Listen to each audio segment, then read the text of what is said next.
it and eat it. I will open it and run with it. My sister gave me, and I will go and announce it to the world. I can't give you, my sister has gave it to me. Deception. The part of error lies by the part of truth. And it's in the church. Listen to this. You know, Sister White talks about sanctification. In this journey, in this cosmic community, there are friends you need to leave behind. If you want to make heaven your home, one of your besties, you got to go. Don't follow the crowd unless they're following Jesus. I had it in Nigeria. Because the Tylenol has cyanide coating. So why will you be drinking it? Get the lesson. There is a way that seems right to a man. And the devil now is cast here, deceiving everybody, the whole world. Obviously, God is going to have some faithful people in the life. Amen. Amen. And that's why we raise our hands. Jehovah, quick and bring the faithful. Amen. Because there is a remnant. We belong to the remnant church. We announce it. I'm a Seventh-day. Everybody knows I'm a Seventh-day Adventist. But there is somebody called the remnant of the remnants. That's what this lesson is. This lesson is an old story. Everybody here have heard it a million times. Who has Proverbs 14:12? That seems right to the man. There is a way that seems right to a man, but its end is the way of death. Thank you. So the way of the world is not the way of the elect. Because the whole world is doing it doesn't mean we must do it. It's called compromise and conformity. My Bible says, be not pleasers of men, but of God. Let's pick up. I want to go to Atalaman, and I want to make heaven my home. I have them that are sleeping in Christ. So if you think your bottle of compromise, I'm going to fit in there, I'm not, I'm out. I'm out. There is a way that seems right in the eyes of the people, Mama, but the end of it is cyanide, cassava, Tylenol coated with something called cyanide on a boom mat. On a boom mat. People are often told to follow their own conscience. What the hell is follow their conscience when you are doing all kinds of nonsense?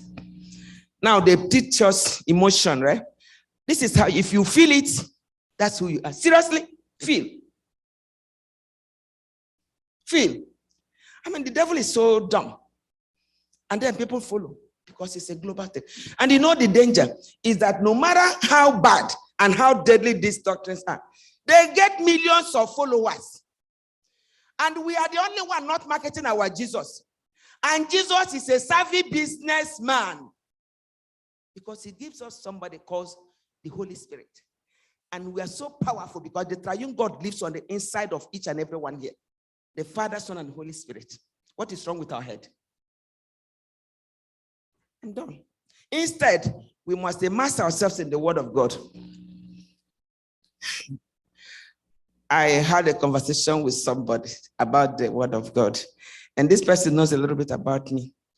So I was telling the person, he said, 20 plus years, I don't have a doctor and I've not seen the doctor. I'm not saying your sickness is not your problem. It's a controversial problem that started in heaven. But I'm telling you something.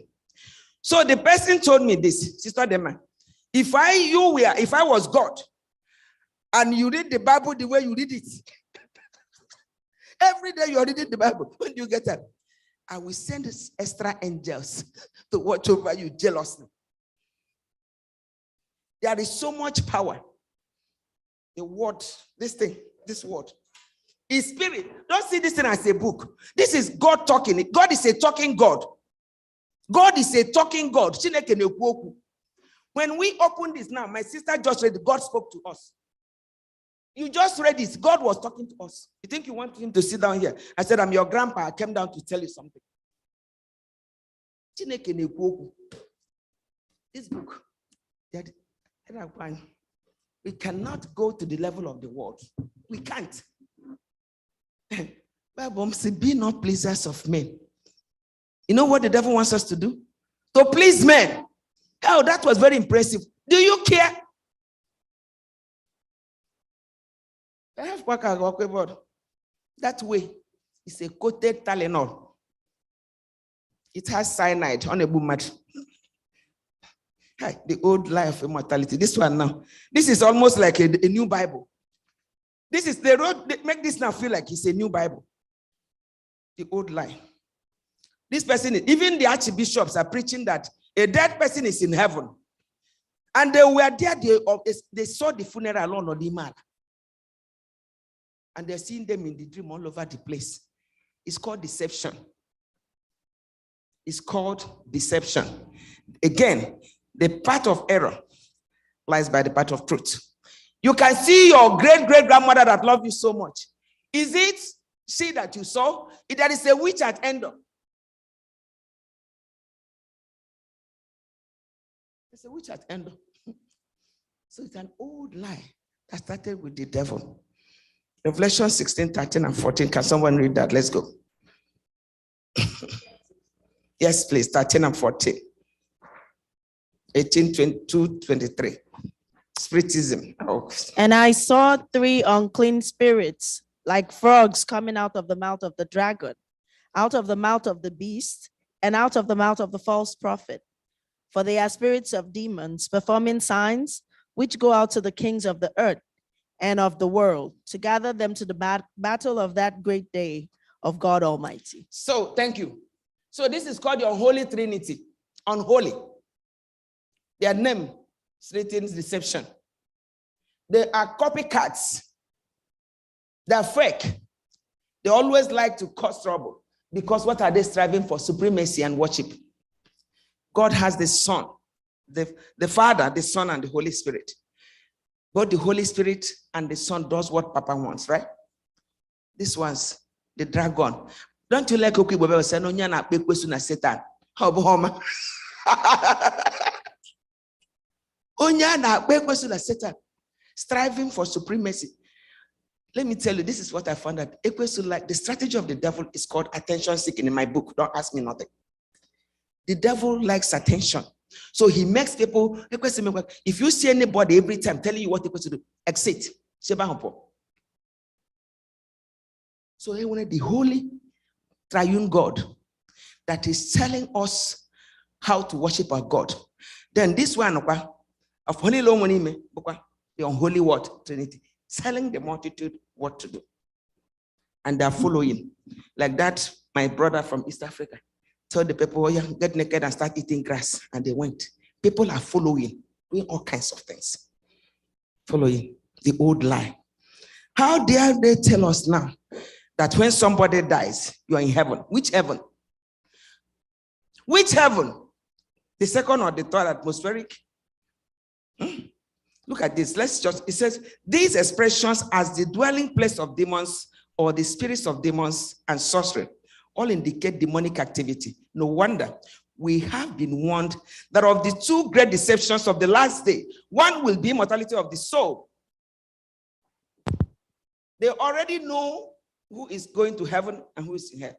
Have you ever seen even the most wicked man at funeral? Have you ever seen somebody say, this man here was a wicked man, he killed somebody, he was sleeping out with all the elders' wives in one night before, 80 years old.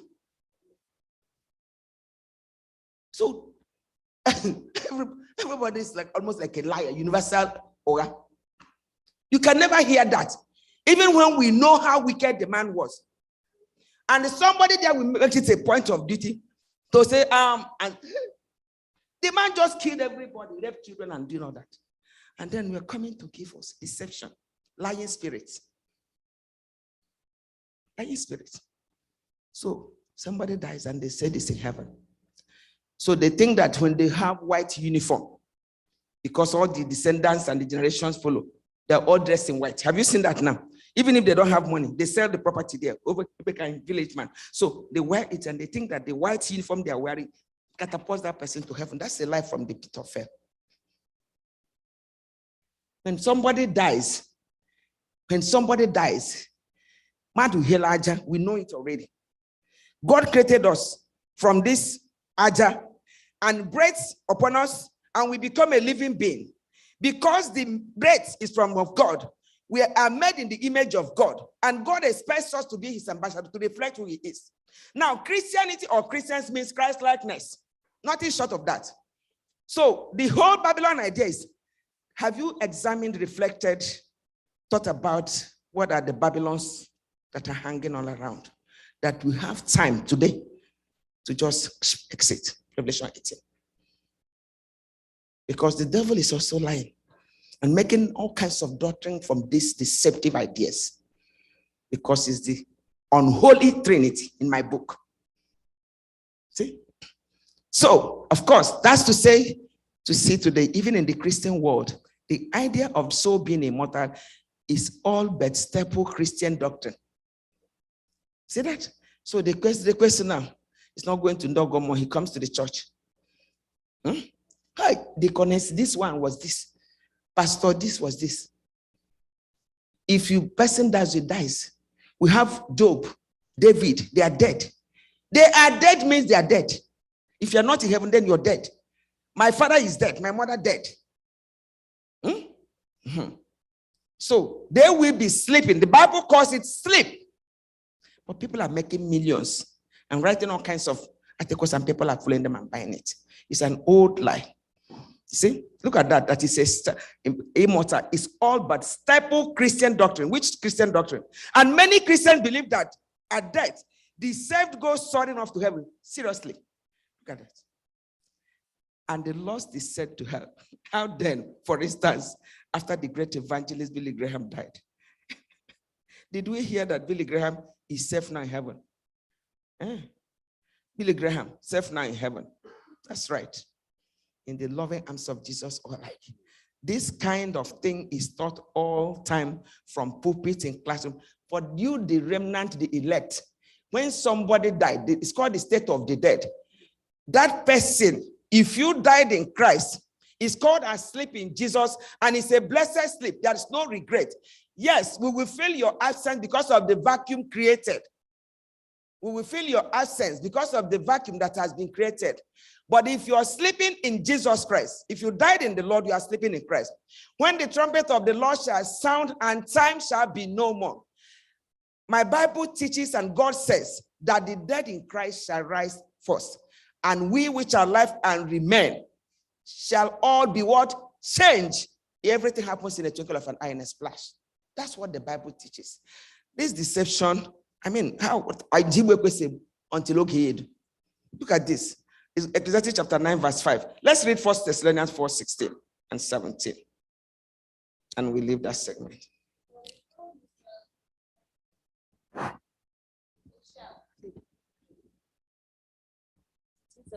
Yes, please.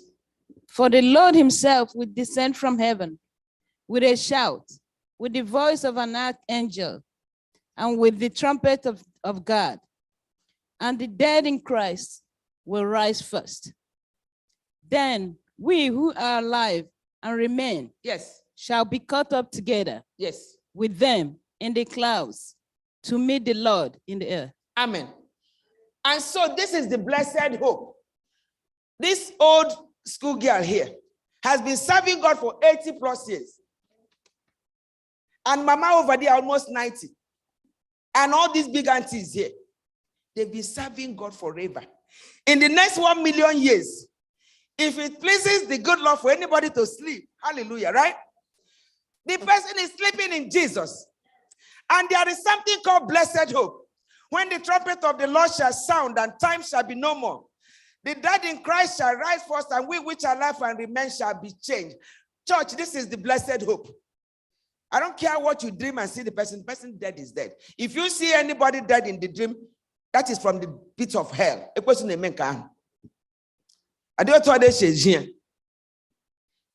But if you are living for Christ, when that time comes, the Bible teaches that we shall all be changed, and everything happens in a twinkle of an eye in the calendar of God. And it's a powerful thing to be a Christian. So we are called to exceed Babylon and to exceed every form of deception from the kingdom of hell. Because there is a better home. Remember the sense we walk the streets of God and drink from the sea of glass. Why are we going to immerse ourselves in this deception? We know these things already, but we are being reminded because time is no longer. What does Ecclesiastes chapter 9 verse 5 say?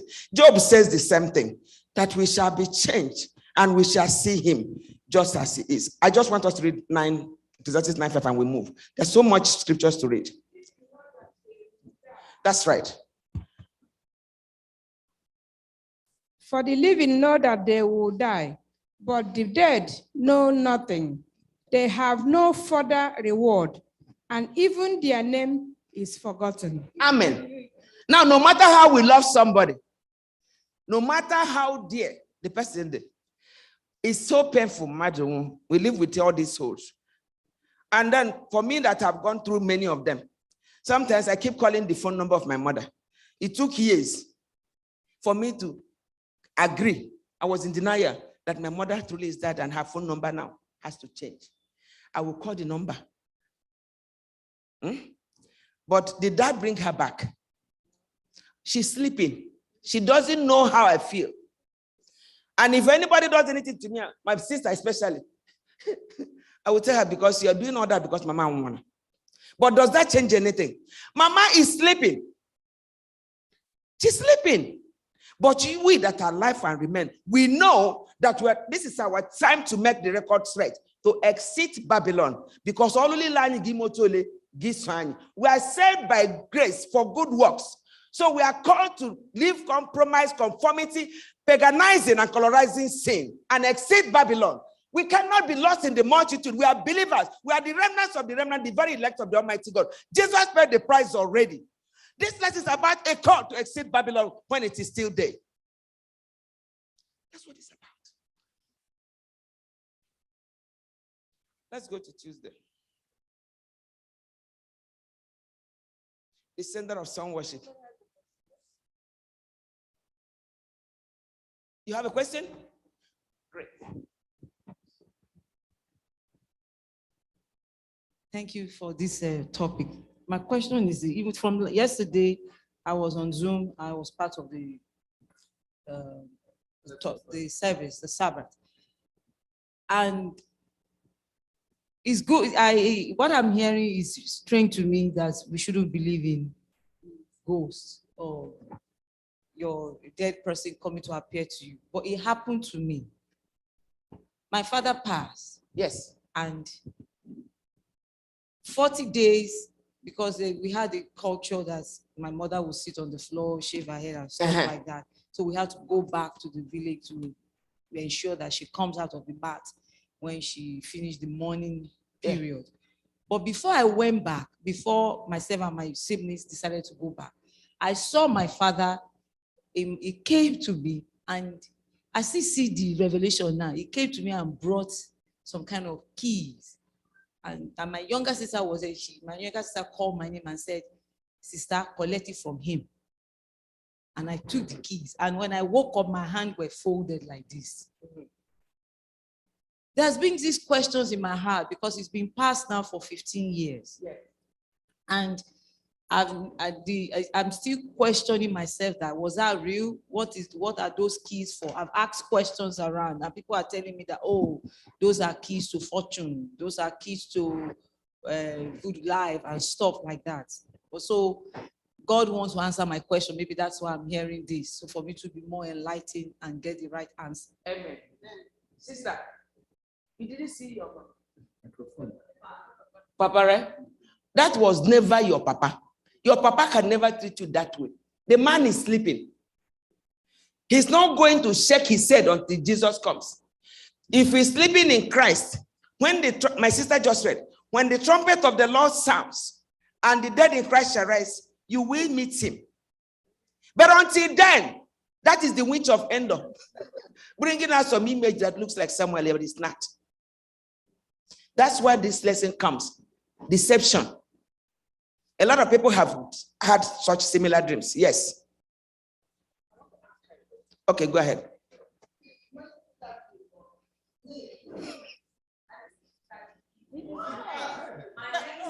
It's okay. Okay. I wanted to, she said she didn't have physical key. That's what I wanted to ask her. So That sense of And another thing, it was in a dream. You weren't alive. We Well, dreamed. Even my father passed 1973. Most of the time, I still see him in the dream. I know it's a dream. It doesn't mean anything. Even you can dream about somebody, can dream like we're in the church now. That's a dream. But when you see somebody live, walking, the one they call ghost, that is Satan's deception. It's not him.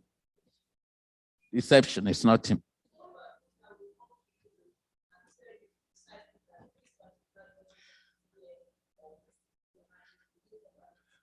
Yes, the devil is trying to deceive them. A friend of mine told me yesterday that his father died and they were looking for the key to his treasures. And the father and one of the siblings were so close. So they did everything, sacked the whole house, nowhere to be found. So one day, see, the devil is so crafty. The young man goes to sleep, and the father, and this particular guy saw the father, the face of the father, not the father, but his image. So he said, Papa, where is the key? He said, go to the picture hanging there at the back. So in the morning, this guy gets up and says, was that a dream? I saw Papa. So he goes there and opens it, and here was the key they're looking for. That is the devil looking for. Remember, there is the Holy Trinity, Father, Son, and Holy, and there is the unholy Trinity. What is their job? Their job is to attract millions. And Jesus says the path to heaven is narrow. You cannot, because the crowd believes it, you go over there and get lost. That is an assignment from the kingdom of darkness. In Ngwa language, it's called Satan. I like to call him that. And another thing is Dragon. this. Another thing is Somebody this. online wants to The talk to Bible us. said that you see miracles performed by Satan. It looks real. Even today, you go to some churches, they do miracles. Which power are they using to do those miracles? It's not from God. Not all of them is from God. I don't think it's from God. God said we shouldn't be looking for miracle, but we should pray and he will answer us. Not miracle. Don't look for miracle. But there's a way God gives his own miracle, not like the way we see today. In the last days, we are going to even see dead people walking on the streets. Of course. In this last, before Jesus comes. Somebody was walking on top of the water. But is that the other person day. walking? Yes. Oh, okay. Sister Joy, let's go to our sister online. She wants to say something. Sister Joy, thank you so Yes. much. Yeah. Maybe we have, Pastor said we are going to do a Bible study on the state of the dead. So let's do that. Sister Joy, please. Yeah. Good morning, everyone, and happy Sabbath. Sister Joy. Sister Yes, Joy I'm Iwela, talking. Joy Iwela. Yes, I'm talking. I'm on the line now. Okay. Yes. Good morning, everyone, and happy Sabbath. So get somebody else. Yes. Can you hear me? Gentlemen, is that a question?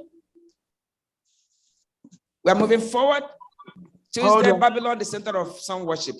Sister Joy. Hello, can you hear me? The sun worship was prominent in Egypt, Assyria, Persia, and certainly Babylon. In this book, Worship of Nature, James Fraser makes this observation. In ancient Babylon, the sun was worshipped from immemorial antiquity.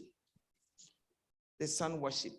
So from sun worship now, it's called Sunday because they want to join the state and they want to change everything. Because let's see what the Bible says. Ezekiel 8:16, let's run. And 2 Kings. Ezekiel 8:16, you have it. Can you read? He then brought me into the inner court of the house of the Lord. Yes. And there at the entrance to the temple, between the portico and the altar, were about 25 men with their backs towards the temple of the Lord and their faces towards the east. They were bowing down to the sun in the east. He said to me, have you seen this, son of man? Son of man. So have you seen those men? Thank you, my sister. Have you seen those men? They have big, is it kaftan or sultan? The long thing with the one that like costs a lot of money and they walk like this. This is what God is saying, that they are backing the altar. That they are backing the altar. They're deceived. and deceiving people. So Babylon is in the house of God. In fact, 2 Thessalonians said that the Antichrist is seated in the synagogue. The Antichrist. There's so much going on. You see the selling of indulgence. You see, give 1,000, you get 100 million. Have you seen that? And then people are scrambling. Somebody sent me a TikTok yesterday. And this girl, if you see the makeup in her face and the eyelashes like this, she said, oh, the Lord said everybody give 300. I said, God, I wish they send that to my account. The Lord, which Lord told the stealing thief girl that everybody should send her $300 for doing nothing, for lying? For lying. Everybody mailed $300 to me. The sun is what they are worshiping. Some people have the form of godliness, denying the power thereof. They use the name of God just for their own benefit, for selfish agenda, to make money. So tell me, when you have a church of 50,000 and you tell everybody to pay $10, how much money have you made in a Sunday? And they have the biggest in that will now they are the that will be on. That will, they work like this. They are in the federal government president. How can they be worshiping God, sister? And there are widows, and there are widows, orphans, and there are people who are homeless. God said, open the prophet's eye, they're back in my altar. The Antichrist is seated in the synagogue. You see? 2 Kings, I don't know when leaving that statement. He Please. did away with the idolatrous priests appointed by the kings of Judah to burn incense on the high places of the towns of Judah and on those around Jerusalem, those who burned incense to Baal, to the sun and moon, to the constellations, and to all the stray hosts. And 11. That's it. So whatever that is not glorifying God, you're worshiping yourself. It's deception, very deceptive. And there is a call. The lesson comes to us for us to do what? Exit. Don't follow them because they speak big grammar and everybody over there is a doctor. Doctor this. That's one called. He wrote like a million. Whatever they write. If I was one of their wives now, I'd be walking like this within that would be behind me. With the little I know. I'm telling you. God is calling us to come out. Then the lesson says on Wednesday, a call to faithfulness. And then I read this in Igbo. Neighbor can touch you in this sort. What is that? No Jesus. Remember, the Trinity lives on the triune God. Father, Son lives here. And when we abide in them, and this word abides in us, we begin to bear fruit, like the cedar tree that is planted by the rivers of Lebanon, because the supply of the nutrient is constant. Lama is a journalist, right, Lama? Yes. Yeah. In John 15, Jesus says, abide, remain. If you want to be faithful to God, remain. Oh, really? Okay. That's what it is. A call to faithfulness. Do you want to be a remnant of the remnants? Be faithful to the end. This lesson is just a reminder. It's a return check on us. The message of the second angel in Revelation 14 is Babylon is what? Falling. Now, whether we know it or not, Babylon is what? Crashing. That's what it is. Because in every generation, God will always have a remnant of the remnants. They are under Sabbath, the Naga Sabbath. They are under the temple of Jesus, right? Pastor said it last night. This is a call for that. Babylon is falling, is falling. In Revelation 17, the woman identifies as spiritual Babylon, dressed in purple and scarlet, rides upon a scarlet-colored beast, passes around her wine cup, passes around. It's like contagious. It's like a pandemic. But God calls his people. But God is calling an end-time people back to faithfulness. Church, we are seated here because God is calling us back to thus says the Lord. In fact, the Spirit of Forest said before Jesus comes, there's going to be a revival of spirit of godliness, of spiritual godliness. The church will go back to the days of thus says the Lord. Because the path to heaven is narrow and it's few people. When you look at the numbers, it's very few. So God is calling us. So what a pity that each Sunday comes branded with the mark of paganism and Christian with the name of sun god, then adopted and sanctioned by papal apostasy and bequeathed as a sacred legacy to Protestantism. That's what it is. In Ezekiel 20, God's law is signed. How are they going to change it? But listen, if we shut up there and we are in Babylon. The lesson is not coming on for us to rehearse it. It's coming, it's a call for action, for self-examination. Grace for obedience. There is a grace for obedience. And that's the beauty of the gospel of Jesus Christ. Remember, you are an angel, you are a messenger. And Jesus says that this gospel of the kingdom, this gospel, not every gospel, must be preached in all the world as a witness unto all nations, and then shall the end come. We are made letters of recommendation, epistles not written with ink. And we have a mandate. We are ambassadors. Paul says, calls us ambassadors. And we need to take our ambassadorial assignment very seriously. It's not a joke. It's not a joke. It's not a joke. So the woman in the scarlet and the purple riding on the scarlet-colored beast has passed around her wine cup, and the word is drunk. The word is drunk. Can't you see the word is drunk? Can't you see the word is drunk? Look at everybody's crazy. The word is so loud and so noisy. People acting like animals. Pride Month. And nobody has the audacity to say that wrong is wrong. What are we afraid of? So I want to go so sue me. What you get by suing me? So when I read it, I just say it. Because I don't have no money. So, it's your problem. It's your problem. So listen to this. The point of the Marambo, Babylon and deception is creeping into the church of God. And judgment will start in the house of God. Bible says, it's going to be disaster upon disaster. That's what the Bible says. Judgment will start here. Look at the amount of information, the teaching. You have read this. Every 5 years, the church covers the whole Bible. In the next 5 years, this will come again. Over a lifetime. Now, we are now 60s. How many times have we had this already? You see? So, but there is a grace. There is a grace. Let's read John 10:16. This grace is here because in every facet of life, even in those places, God has his people all over the place. But the angels are flying with this warning for us to go and reach to those people, and they will come out as they understand. John 10:16.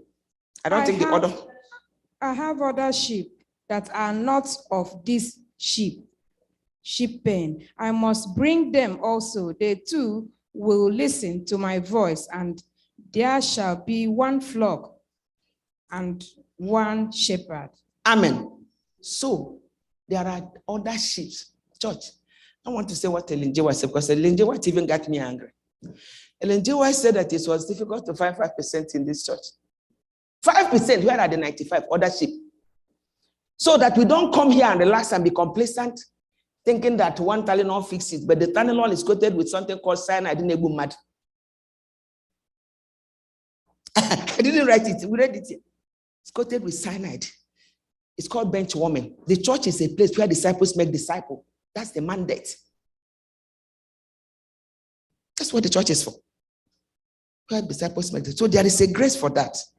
Acts 17:30, what does it say? I'm going to read this. Somebody get Acts 17:30. And then we finish and pray. Who has it?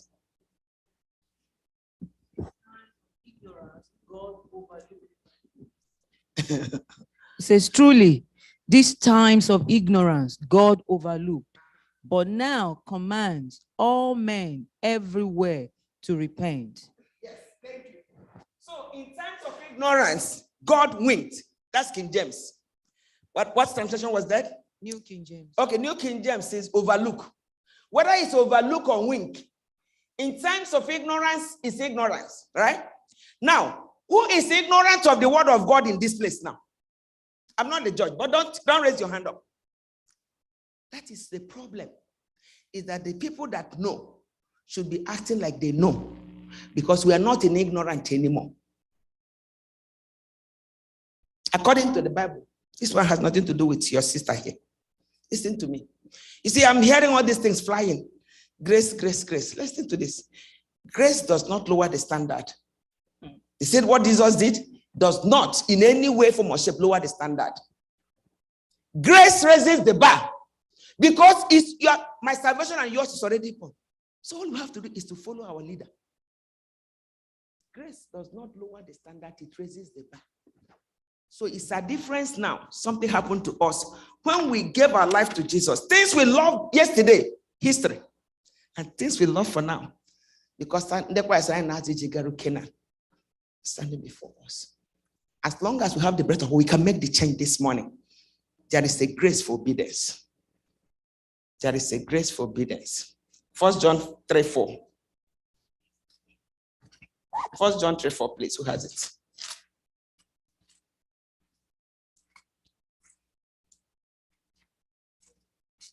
First John chapter 3, verse 4. Yes, please.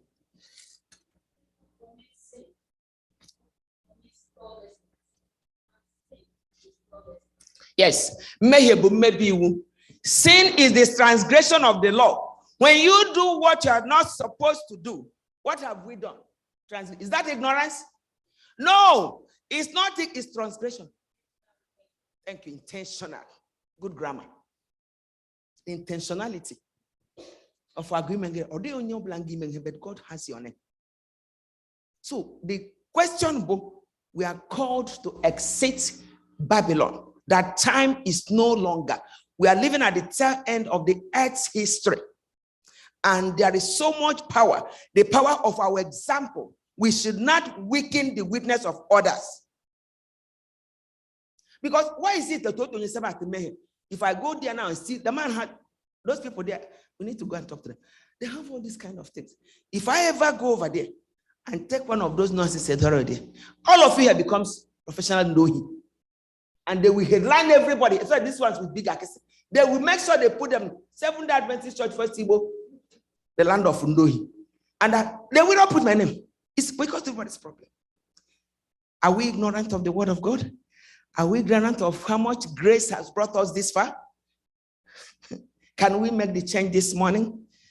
As we conclude, Babylon the Great in the book of Revelation is the next in a special sense. The united apostate religion at the close of time. Babylon the Great is the name by which inspiration refers to the great threefold religious union of the papacy, the apostate Protestantism, and Spiritism. The term Babylon refers to the organizations themselves and to their leader, not the individual, not so much to the members as such. The letters are referred to as many waters. The Bible in prophecy, a lot of people, multitude is referred to as many waters. This girl here wants to get me out. So church, listen to this. To exit Babylon. God has given us one more day to make the choice, and the time is now. May the Lord bless his church. It will be beautiful for us to meet on that gate. Remember, the streets are paved with gold, and the water is from the sea of glass. Until then, may the Lord bless his church. Amen. Amen. Neba kantachi obindin sodi. Neba kantachi obindin sodi. Budine deve ihenile. Chineke dere niwu na okukwe Jesus. Bundine deve ihenile. Chineke dere niwu na okukwe Jesus. May this be our faith in Jesus' name. It is time for us to collect our Sabbath school expense offering. This is what we use to conduct the work of God during the Sabbath school. This is what we use to buy our pamphlets, our lesson study for both the adults and the children. So if you know that the Lord has blessed you deep inside your pocket, you know the change is always at the top. So go inside, in the bottom. Look for those big notes and come and give to the Lord. Who told the sun where to stand in the morning? And who told the ocean you can only come this far? And who told the moon where to stay till evening? Whose words alone can cross the rolling sea? I know my Redeemer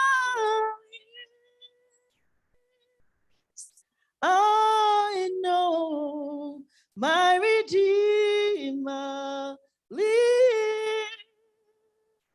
So let all creation testify. Let this life within me cry. I know my Redeemer, he lives. Amen. Does our Redeemer live? Yes, our Redeemer lives.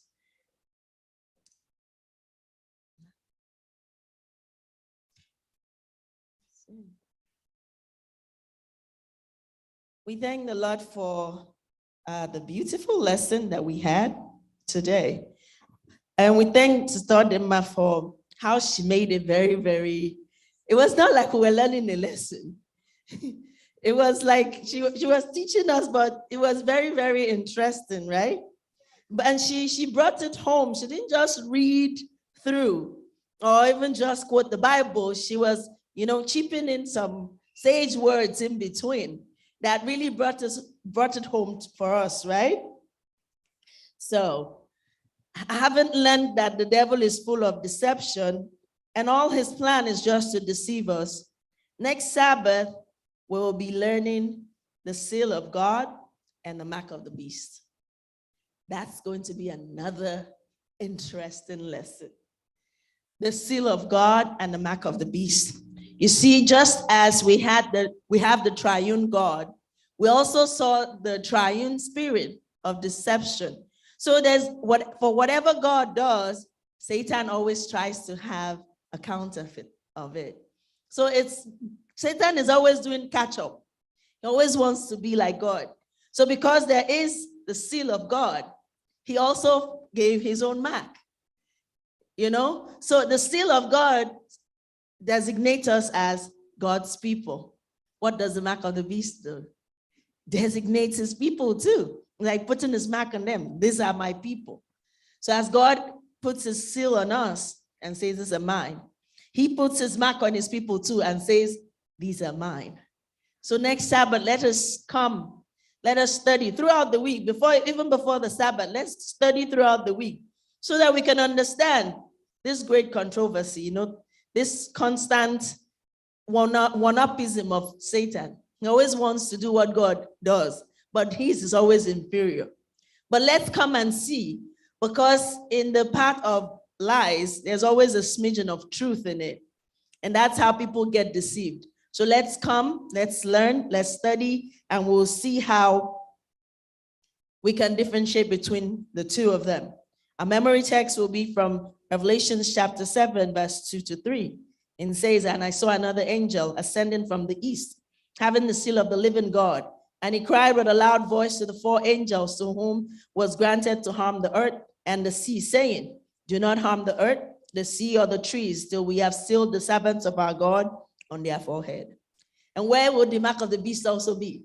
The forehead. The forehead. May the Lord bless us and bring us so that we can learn. It is very interesting. It's going to be a very interesting topic. The Lord bless us and be with us. We'll bring the Sabbath school to a close by singing from SDA 614. SDA 614. Sound the battle cry. Sound the battle cry. See the foe is nigh. Raise the standard high for the Gird your arm on, stand firm, everyone. Rest your cause upon his holy word. We don't know it? Okay, good. Round stand soldiers, rally round the banner, ready, steady, pass the word along. Onward, forward, shout aloud, Hosanna. Christ is captain of the mighty throne. Strong to meet the foe, marching on we go, while our cause we know must prevail. Shield and banner bright, gleaming in the light, battling for the right, we never get firm. Oh, round stand soldiers, rally round the banner, ready, steady, pass the word along. Onward, forward, shout aloud, Hosanna. Christ is captain of the mighty throne. Christ is captain of the mighty throne. O thou God of all, hear us when we call. Help us one and all by thy grace. When the battle's done and the victory's won, may we wear the crown before thy face. Oh, soldiers, rally round the banner, ready, steady, pass the word along. Onward, forward, shout aloud, Hosanna. Christ is captain of the mighty throne. Oh, round stand soldiers, rally round the banner, ready, steady, pass the word along. Forward, forward, shout aloud, Hosanna. Christ is captain of the mighty throne.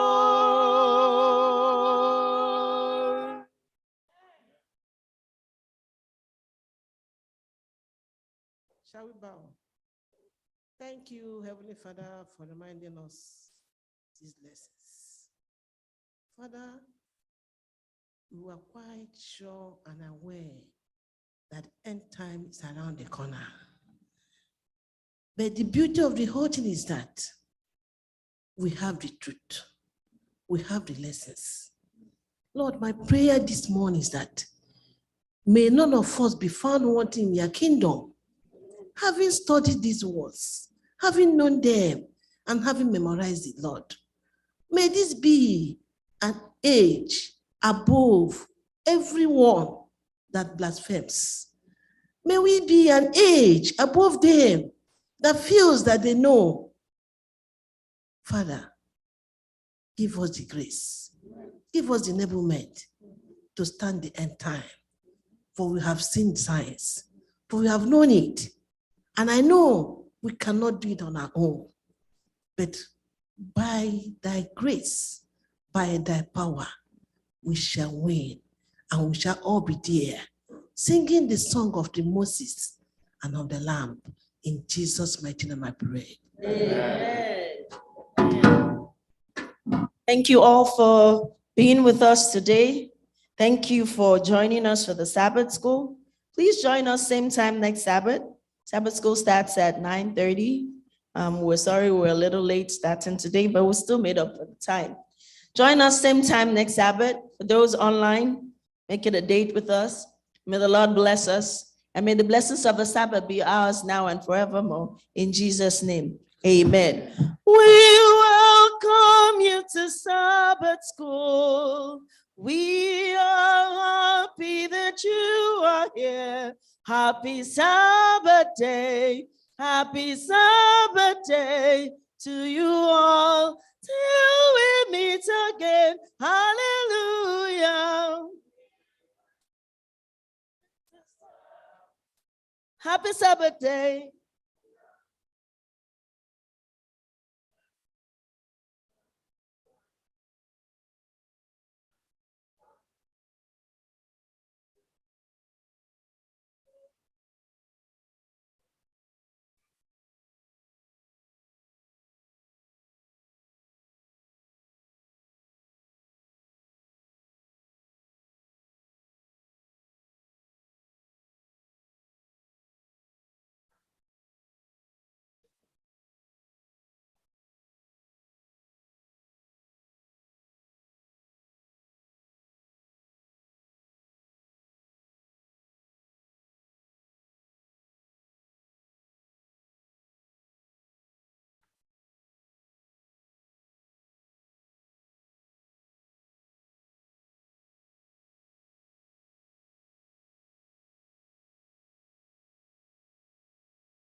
Happy Sabbath, church. Happy Sabbath.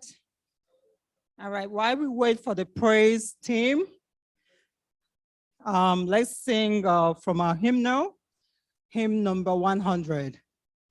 Great is thy faithfulness. Great is thy faithfulness, O God, my Father. Let's go. Great is thy faithfulness, O God, my Father. There is no shadow of turning with thee. Thou changest not, the compassion they fail not. As thou hast been, thou forever will be. So great is thy faithfulness, and great is thy faithfulness. Morning by morning, new mercies I see. All I have needed, thy hands hath provided. Great is thy faithfulness, Lord, unto me. Summer and winter and springtime and harvest, sun, moon, and stars in their courses above.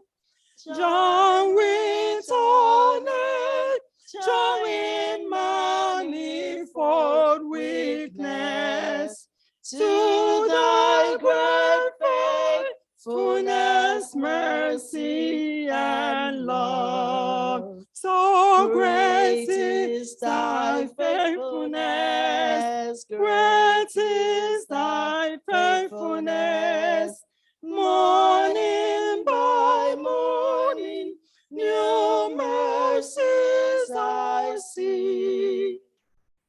All I have needed, thy hands have provided.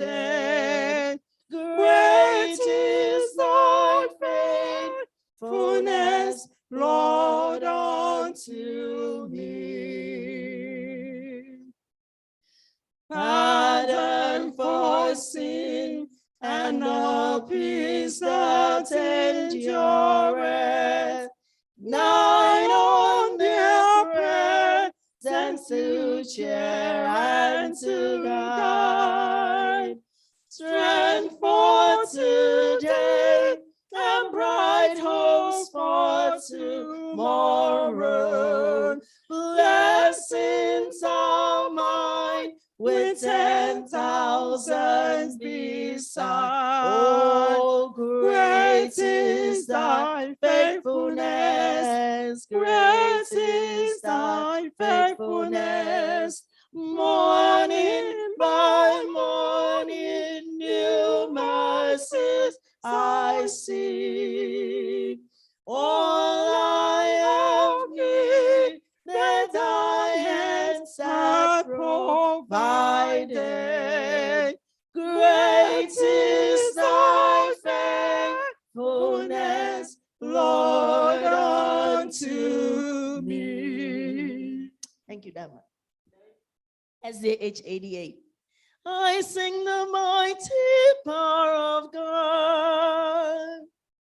I sing the mighty power of God that makes the mountains rise, that spread the flowing seas abroad and built the lofty skies. I sing the wisdom that ordained the sun to rule the day, the moon's faithful at his command, and all the stars obey. I sing the goodness of the Lord that fill the earth with his word and then pronounce them good. Lord, how thy wonders are displayed where I turn mine eyes. If I survey the ground I tread, oh, gaze upon the sky. There's not a plan of love below, but makes thy glories known. And clouds arise and tempests blow by order from thy throne. Creatures that borrow life from thee are subject to thy care. There's not a place where we can flee, but God is present there. Amen. SDA 103. Oh God, our help in ages past. Oh God, our help in ages past. Oh God, our help in ages past. Our hope for years to come. Our shelter from the stormy blast and our eternal home. Under the shadow of thy throne, still may we dwell secure. Sufficient is thine arm alone, and our defense is sure. Before the hills in order stood, or earth received her frame. From everlasting thou art God, till endless years the same. 1,000 ages in thy sight are like an evening dawn, short as the watch that ends the night before the rising sun. Oh God, our help in ages past, our hope for years to come. Be thou our guide while life shall last, and our eternal hope. Amen. SDA 107. God moves in mysterious ways.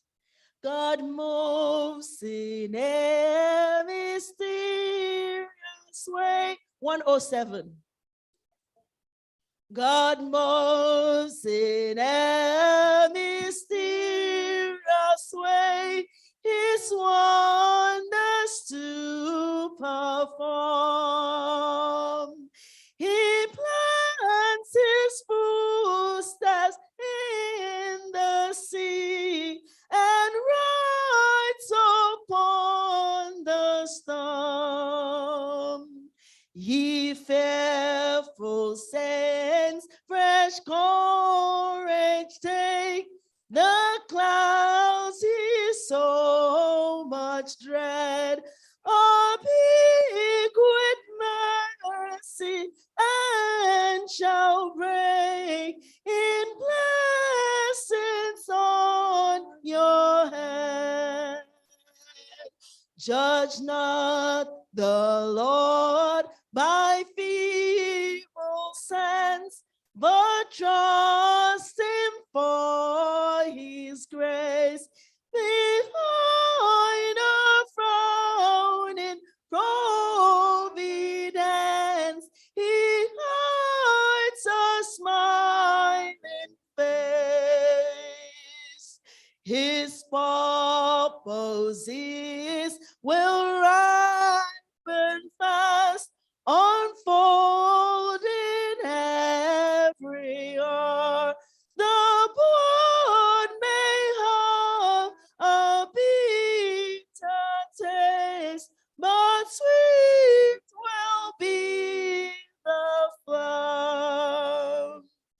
Blind unbelief is sure to err, and scan its work is vain. God is his own interpreter, and he will make it plain. Amen. 109. Marvelous grace of our loving God. Grace that is greater than all our sins. Marvelous grace of our loving Lord. Grace that exceeds our sins and our guilt. Yonder on Calvary's mount outward, there where the blood of the Lamb was split. Grace, grace, God's grace, grace that will pardon and cleanse within. Grace, grace, God's grace, grace that is greater than all our sins. Sin and despair like the sea waves cold, threaten the soul with infinite loss. Grace that is greater, yet grace untold, points to the refuge, the mighty cross. Oh, grace, grace, God's grace, grace that will pardon and cleanse within. Marvelous grace, infinite grace, grace that is greater than all our sins. Marvelous, infinite, matchless grace, freely bestowed on all who believe. Ye that are longing to see his face, will you this moment his grace receive? Oh, grace, grace, God's grace, grace that will pardon and cleanse within. Marvelous grace, infinite grace, grace that is greater than all our sins. Amen. 422. One way church get out. SDA 422. We're marching to Zion. We're marching to Zion, beautiful, beautiful Zion. We're marching upward to Zion, the beautiful city of God. Come we that love the Lord, and let our joys be known. Join in our song with sweet accord. Join in our song with sweet accord. And thus song round the throne, and thus surround the throne. We're marching to Zion, beautiful, beautiful Zion. We're marching upward to Zion, the beautiful city of God. Let those refuse to sing who never knew a God, but children of the heavenly King, but children of the heavenly King may speak their joys abroad, may speak their joys abroad. We're marching to Zion, beautiful, beautiful Zion. We're marching upward to Zion, the beautiful city of God. The hills of Zion yield 1,000 sacred sweets. Before we reach the heavenly hills, before we reach the heavenly fields, or walk the golden streets, or walk the golden streets, we're marching to Zion, beautiful, beautiful Zion. We're marching upward to Zion, the beautiful city of God. Then let our songs abound and every tear be dry.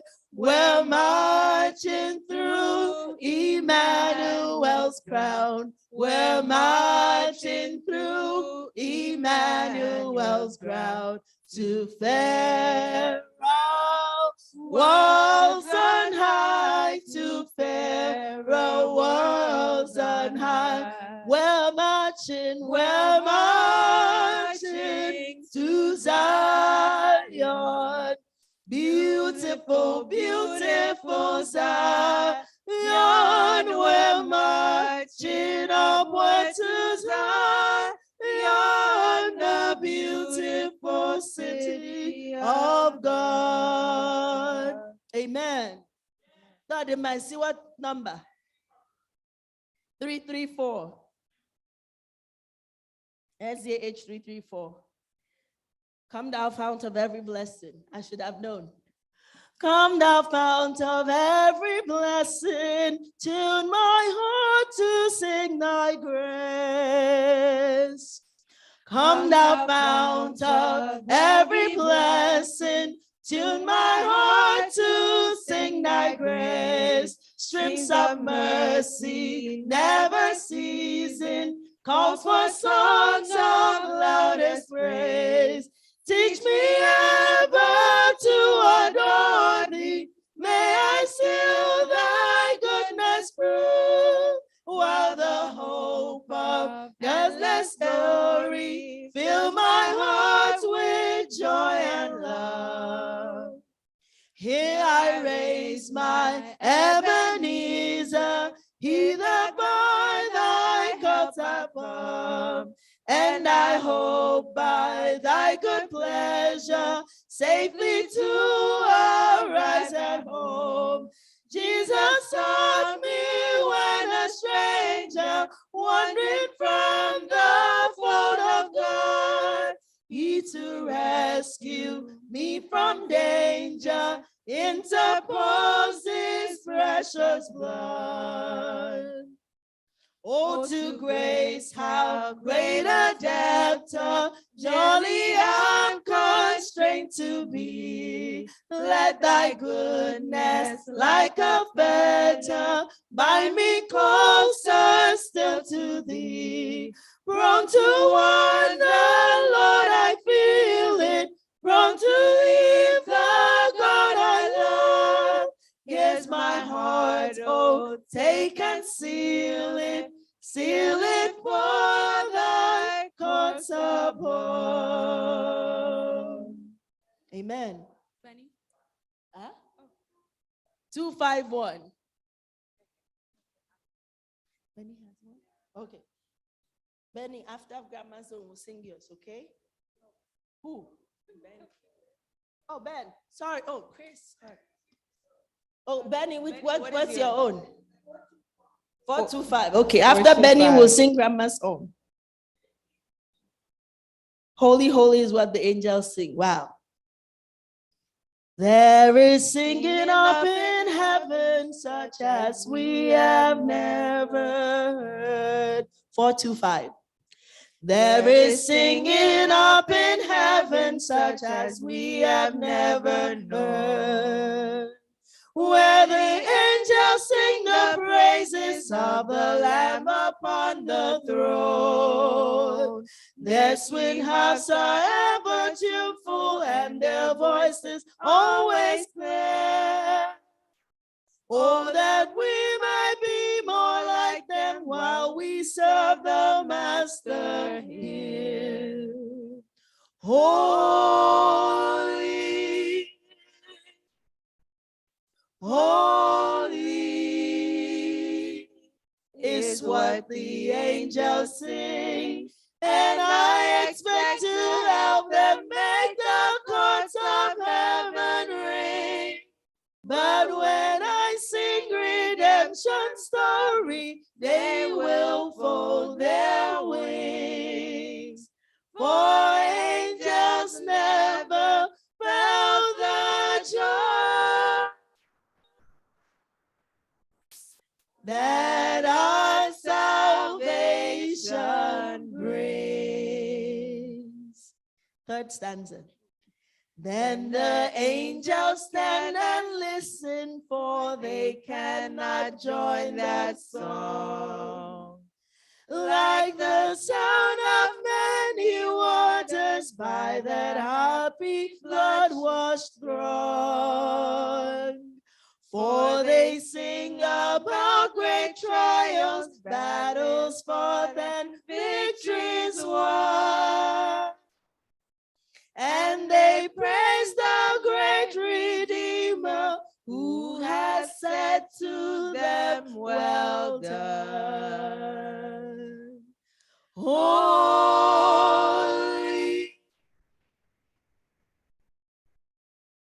holy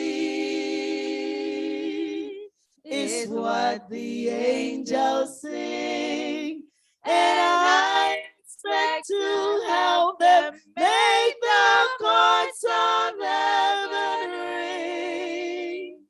But when I sing redemption story, they will fold their wings. For angels never felt the joy that our salvation brings. So although I'm not an angel, yet I know that over there I will join a blessed chorus that the angels cannot share. I will sing about my Savior who upon the Calvary freely pardoned my transgressions, died to set a sinner free. Holy,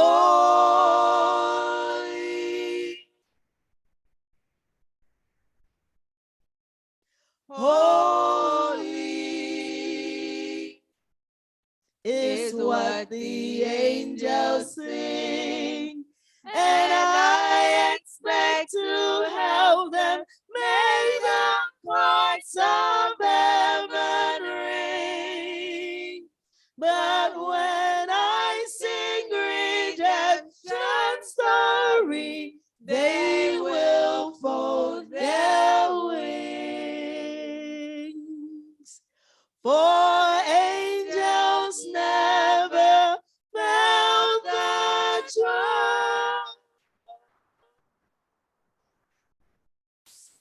that our salvation brings. Holy,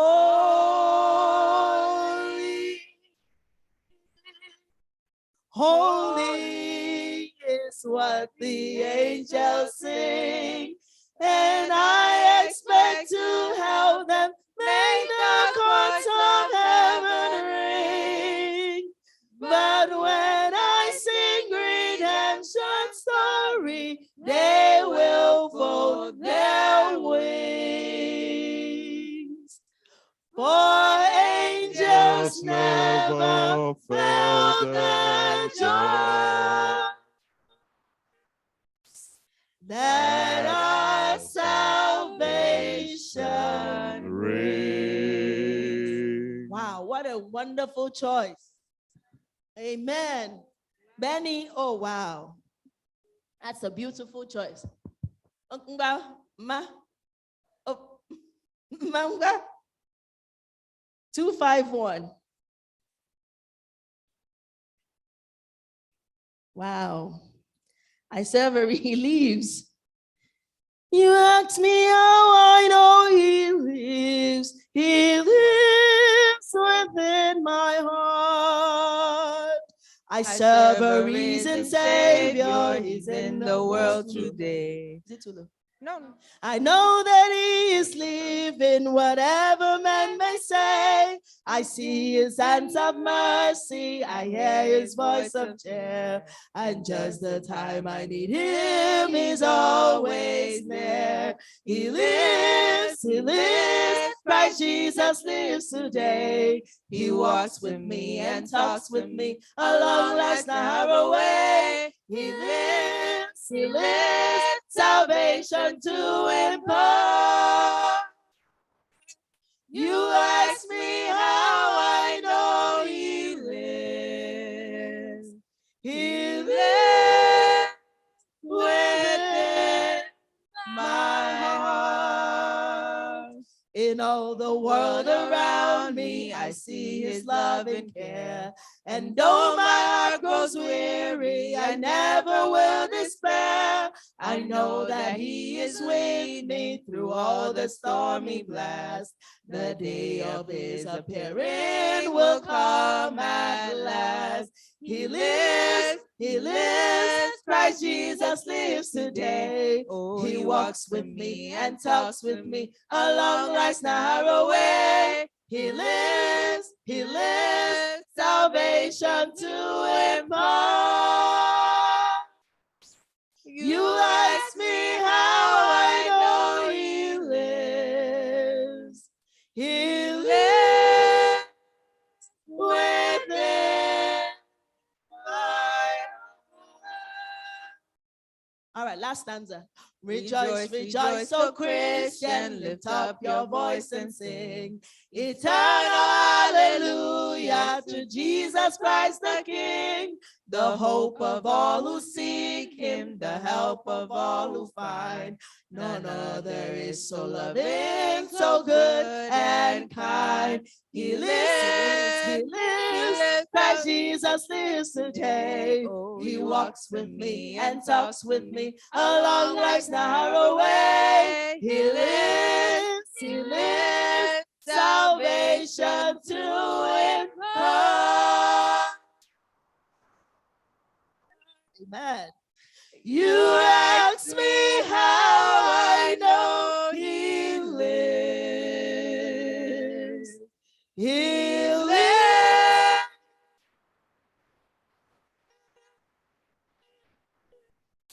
within my heart.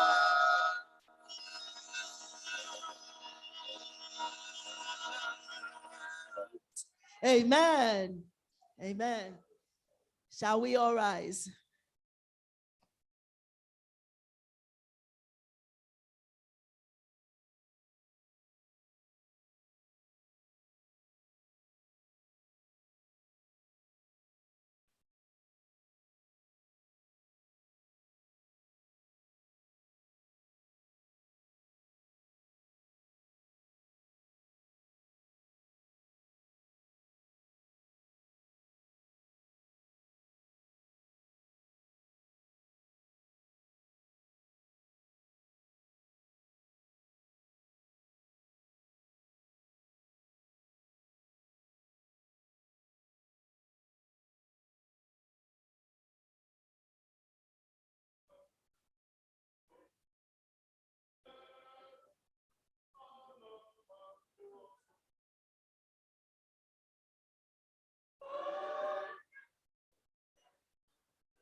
Man, may we be seated?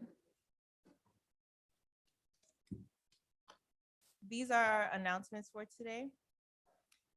The closing date for the Church Welfare Fund for 2023 has been extended to June 30th. The amount is $100 per person. And if you are not registered yet, please endeavor to do so before the closing date. New applications are also welcome. The first Igbo woman will be visiting Sister Caroline immediately after church service. And there will also be a condolence visit over Zoom for Mrs. Charity Okoma this evening. Men's ministry meeting is next week, June 11th at Brother Maxwell's house at 10 a.m. May you, not everyone.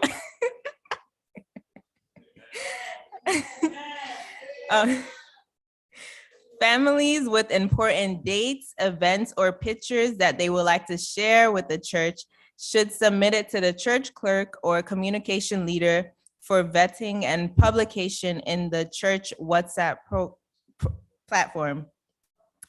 Please remember those who are sick and that the Lord continues to grant them healing. The month of June is Youth Emphasis Month. Next week, Sabbath, we will have a panel discussion titled Understanding the Youth in a Diverse Culture from 11 a.m. to 12 p.m. Oh, yeah, next week, Sabbath. And Pastor would like to thank the church for the warm welcome for Oakview Preparatory School for last Sabbath. If there are any other announcements, the pastor or the first elder will bring them to us. Thank you.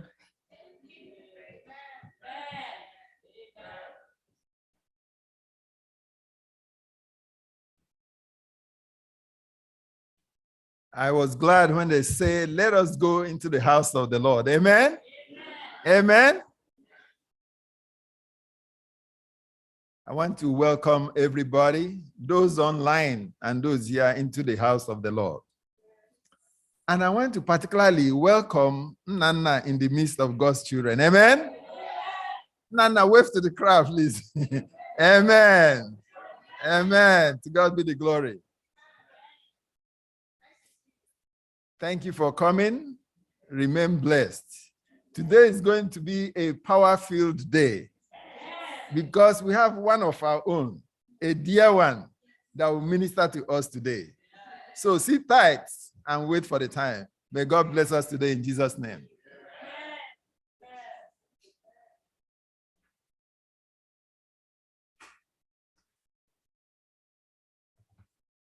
Good morning, church. Will we please stand for the affirmation of faith, which will be taken from Revelation 14, verse 6 to 7. And it reads, "And I saw another angel fly in the midst of heaven, having the everlasting gospel to preach unto them that dwell on the earth, and to every nation and kindred and tongue and people, saying with a loud voice, Fear God and give glory to him, for the hour of judgment has come, and worship him that made the heaven and earth and the sea, and the fountains of waters." And the call to worship will be taken from Psalms 33, verse 20 to 22. And it reads, "Our soul waiteth for the Lord. He is our help and our shield. For our hearts shall rejoice in him, because we have trusted in his holy name. Let thy mercy, O Lord, be upon us, according as we hope in thee." May the Lord bless his reasoning in Jesus' name. As a sweet, sweet spirit in this place,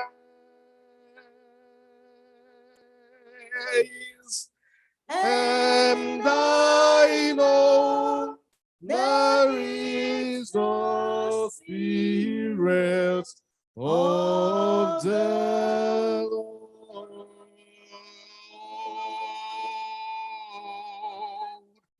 The sweet and precious on its face,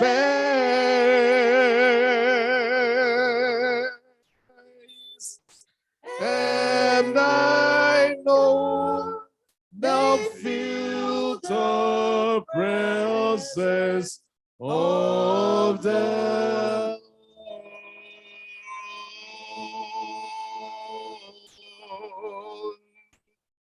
Sweet Holy Spirit, sweet heavenly delight,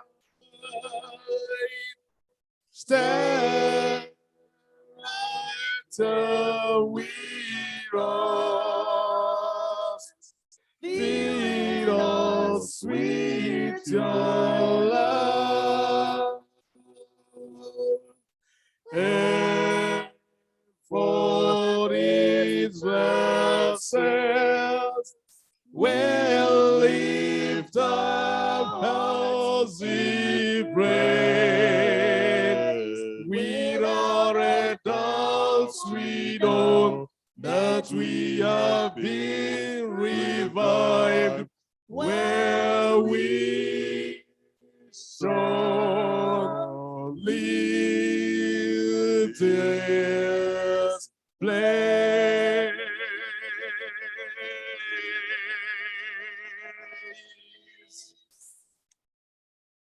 We stand before you, Holy Spirit. As we gather together in your name, make yourself at home in our hearts and teach us the way we must go. In Jesus' name, amen.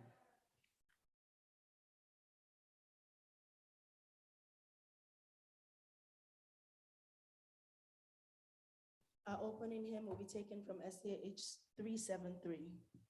SDA 373.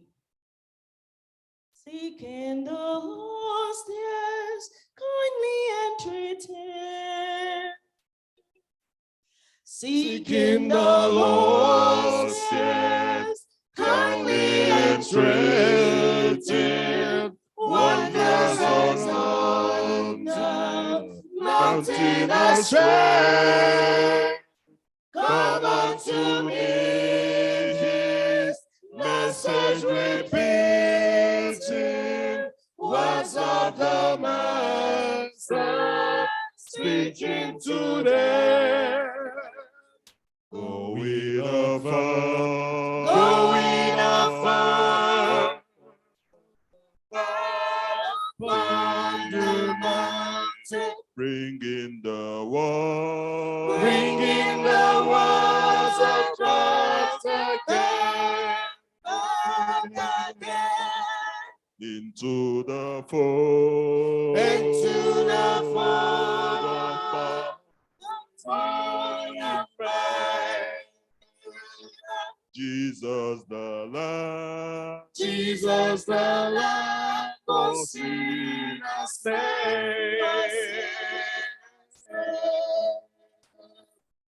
seeking the lost and pointing to Jesus, souls that are weak and hearts that are sore, leading them forth ways of salvation, showing the path to life evermore. Going afar, going afar, upon the mountain, bringing the words, bringing the words of back again, into the fold, into the fold of my Redeemer, Jesus the Lamb, Jesus the Lamb, of sinners slain,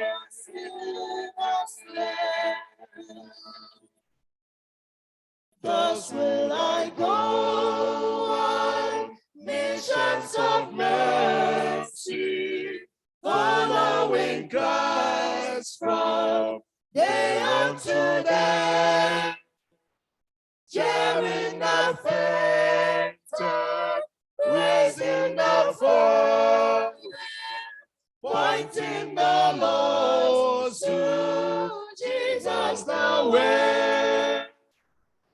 Going afar, going afar, upon the mountain, bringing the word, bringing the words of back again, into the fold, into the fold of my Jesus the Lamb, Jesus the Lamb, for sinners slain, for sinners slain. Going afar, going afar, upon the mountain, Jesus the Lamb, bringing the word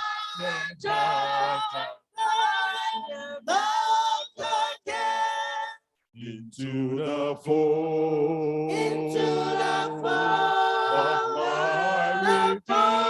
of my Redeemer, Jesus the Lamb, Jesus the Lamb, for sinners slain, for sinners. Happy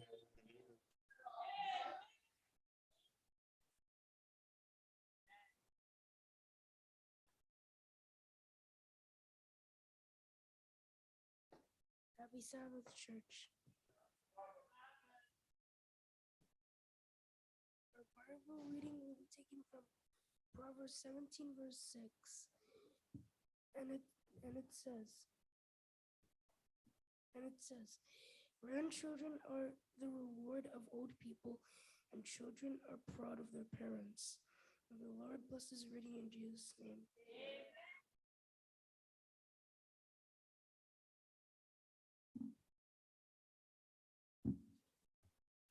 Our next Bible reading will be taken from the book of Ephesians, chapter 6, verse 1 to 3.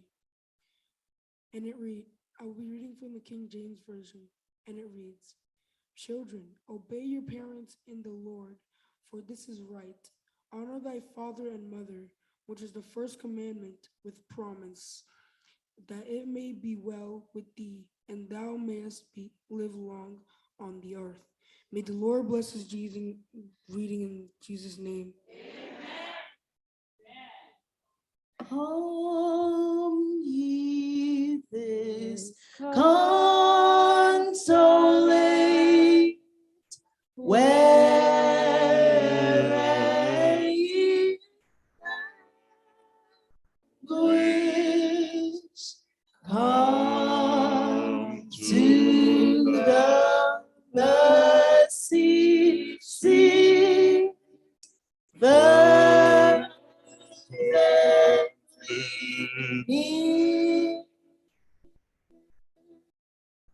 here bring your word that heart in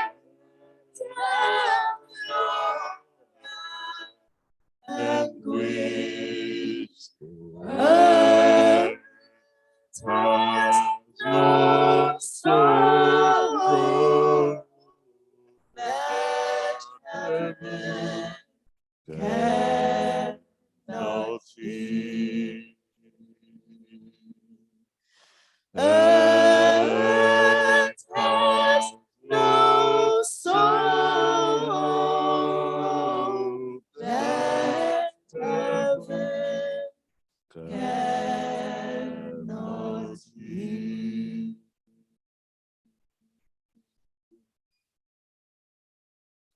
Onye nwe anyị na chi anyị, onye ike niile dị n'aka, mma dịrị gị na ịkpọrọla anyị bịa ebe a ikpo isi n'ala nye gị. Anyị si ekele na otuto ịdị mma ịdị ukwu niile dịwara naanị gị site ugbu a ruo mgbe ebibi n'aha Jizọs. Onye nwe anyị imeela iduola anyị n'ime izu a, imeela ịkpọtala anyị ebe na ọ bụ ụlọ ike ka aka anyị, ọ bụ ụlọ ịdị mma ka anyị, ọ bụ n'ihi ezi omume anyị, kama n'ihi amara gị, n'ihi obiọma gị, n'ihi ịhụnanya gị, na isi kpọta anyị mee anyị abụrụ n'etiti ndị dị ndụ nọ ebe a taa. Biko onye nwe anyị na-arịọ ka ị bịa nọkwa n'etiti anyị n'aha Jizọs. Imeela onye nwe anyị, imeela taa mbụ ụbọchị izu ike gị, n'inyere ya anyị azụ okuku na mma dịrị gị Jehova. Biko onye nwe anyị, ebe anyị na-abịara, anyị vukwa mkpa na ịtụ mma bịa n'iru gị, ma ya darịọ gị onye nwe anyị sị gị biko nabata anyị nke ọma n'aha Jizọs. Anyị erufu eru ịbịa n'iru gị, ma anyị sị anyị bịa, that we should come boldly before your throne in the name of Jesus. And so, Father, we have come in the name of Jesus. Please, Lord, accept our worship service today in Jesus' name. Lord, as we bow before you, as we humble ourselves before you, as we lift your name on high, may you accept our praise and thanks in Jesus' name. Father, whatever petition that we have come with before your holy throne at this time, have mercy, Lord. Look down onto us and handle these situations in Jesus' name. We know that you can do it. So, Lord, do it, Lord, in Jesus' name. Father, we bless your name. We want to remember our friends, our loved ones who are online, people in different platforms coming to worship you. We do not know some of them, but you know where they are and who they are. So, Father, as you bless us, may you bless them also in Jesus' name. Lord, at this moment, as we speak unto you, as we meditate on your name, as we call upon you, Heavenly Father, please may thou hear us in Jesus' name. Bless our worship service today. We want to remember those who are sick, those who couldn't make it due to one thing or the other. Father, in the mighty name of Jesus, I pray that you touch them wherever they are and heal them in Jesus' name. According to our need, Lord, you know it all. You know it all, Father. You know the meditations of our hearts. Search our hearts, O Lord, and attend to our cry in Jesus' name. We are believing by faith that you do something new in our lives in Jesus' name. Father, this month of June is a special month. It's a special month because you understand nothing else but to praise your holy name. And so, Father, as we assemble to praise your name, may you accept us in Jesus' name.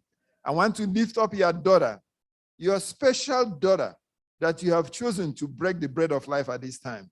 Oh, Father, touch her now in Jesus' name. Use her mightily in Jesus' name. Give her the words in Jesus' name. May we be edified, and may the message of today draw our hearts closer unto you. Thank you, Father, for the series of messages we have been receiving this time. May it be able to draw us closer to you the more in Jesus' name. At the end of everything, may we not be found wanting in your kingdom. May we be among those you say, yes, come, my blessed people. Enter into kingdom prepared for you. Thank you, Father, for this. And may your name remain exalted as we worship you today. In Jesus' mighty name I pray. Hear prayer, O Lord. Hear prayer, O Lord. Incline thine ears to us and grant us thy peace.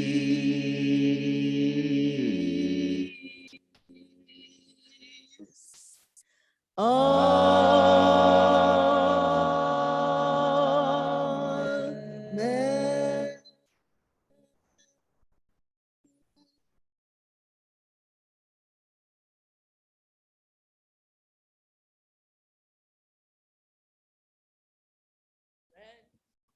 All the children of the world, red and yellow, black and white, they are precious in the sight. Jesus loved the little children of the world. Jesus loved the little children, oh, all the children of the world. Go and get money, go. Red and yellow, black and white, they are precious in the sight. Jesus loved the little children of the world. Oh, Jesus loves the little children, all the children of the world. Red and yellow, black and white, they are precious in the sight. Jesus loved the little children of the world. Jesus loved the little children, oh, all the children of the world. Red and yellow, black and white, they are precious in the sight. Jesus loved the little children, the world. Jesus loved the little children, all the children of the world. Red and yellow, black and white, they are precious in the sight. Jesus loved the little children, the world. Okay, come up. Jesus loved the little children, all the children of the world. Start coming. Red and yellow, black and white, they are precious in the sight. Jesus loved the little children of the world. See that auntie over there? Amen. Amen. Amen.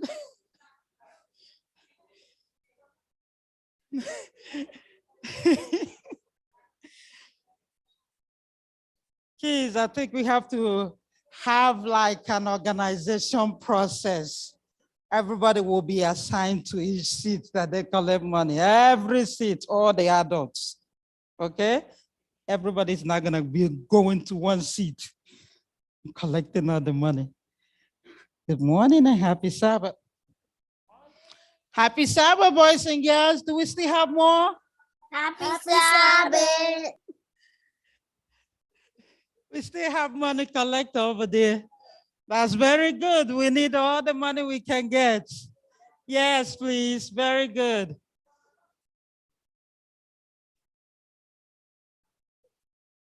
Maybe we should be putting on yellow bow and collecting a lot of money. Seems like that one is working. Our bucket is overflowing. Amen. Amen. Okay, come have a seat, baby, with your pretty self. Yes, with your pretty self. All right. Today's story. Thank you, Princess. I'll borrow your your yellow bow for the next time. I'll collect my own money. So we have a story today about a man that was passing by. He saw fire in the bush. He saw the fire in the bush. He looked and he looked. And guess what he saw burning inside the bush? A snake. He said, oh my goodness, the snake is burning. He's an animal person. He loves animals.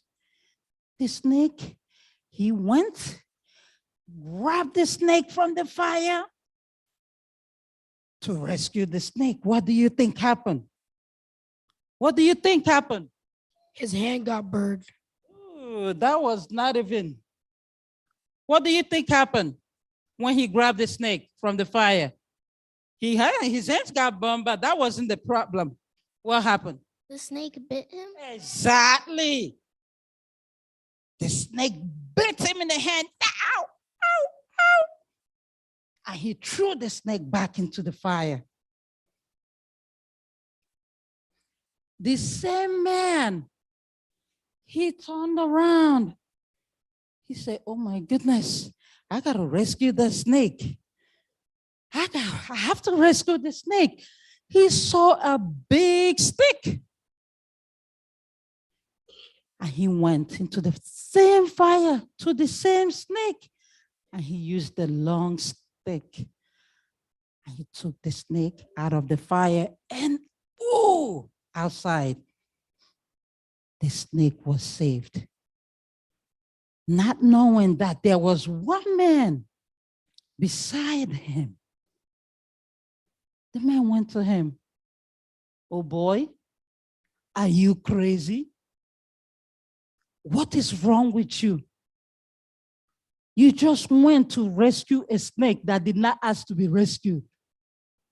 Did the snake beg you to rescue it? You went to rescue. And on top of rescuing the snake bit you. And you went back again. I think there's something wrong with you. Come, let me take you to a psychiatric hospital. You know what the man said? There's nothing wrong with me. I'm fine. But guess what?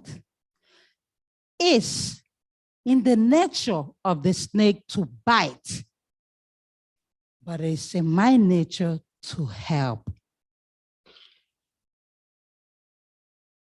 What is the moral of the story? People are going to say things. People are going to do things to hurt you. Things are going to happen to you. And when you think about it, you want to just give up in life, or you want to give them a piece of your mind. But guess what? You cannot do that. If I come to you and say, oh, you're ugly, you're this, you're never going to amount to anything, and you believe it, you cannot believe that. But you'll be surprised. Some people will believe that. They probably even go to the mirror and look at themselves and, oh, I am ugly. No, you're not. That person that's telling you that, you don't know what they are going through.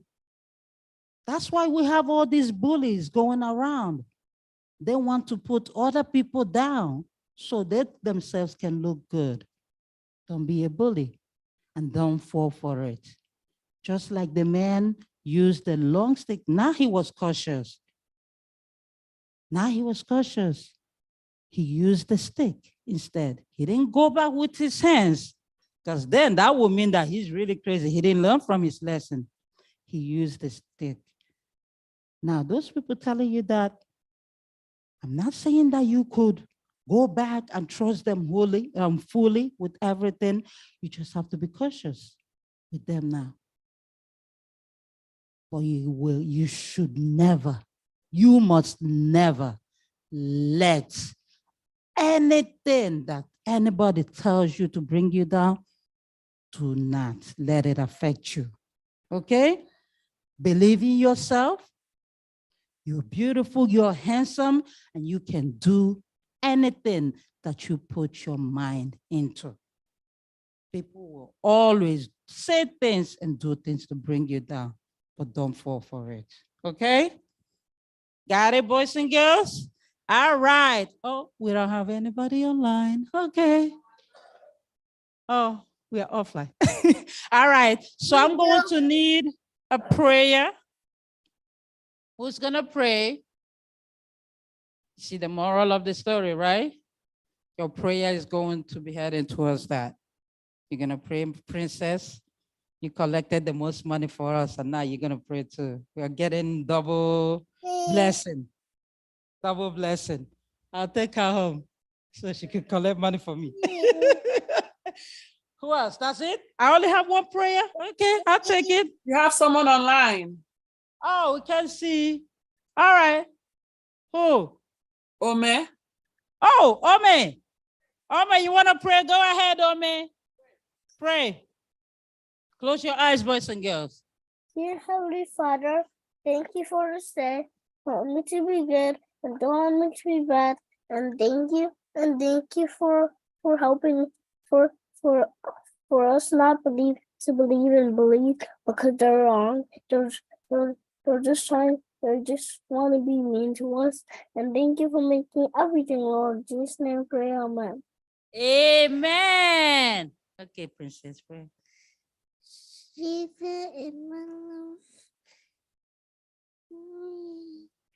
I will give the white and shine and kiss on the gold. White and shine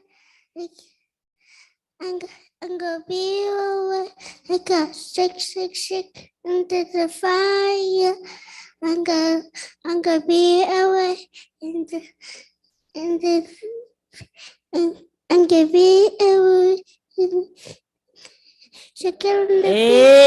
Amen. Amen. Thank you for that song. All right, boys and girls. Arise and shine and give God the glory. Arise and shine and give God the glory. Arise and shine. Give God the glory, children of the Lord. Amen. Thank you, sis, for that beautiful story. Happy Sabbath, church. Happy Sabbath. All right, just permit me to welcome two of my children. I call them children because I was once the youth director, the Pathfinder director, and the adventurers director for many years. and I believe more than 10 years. And these two children of mine was once the member of my Pathfinder Club. Nana and Jocko, I am so proud to see you. Onyi and Jocko, welcome. Your auntie Amarachi is still here hanging on. And I want you to remember this church. You grew up in this church. Always come back to your beginning.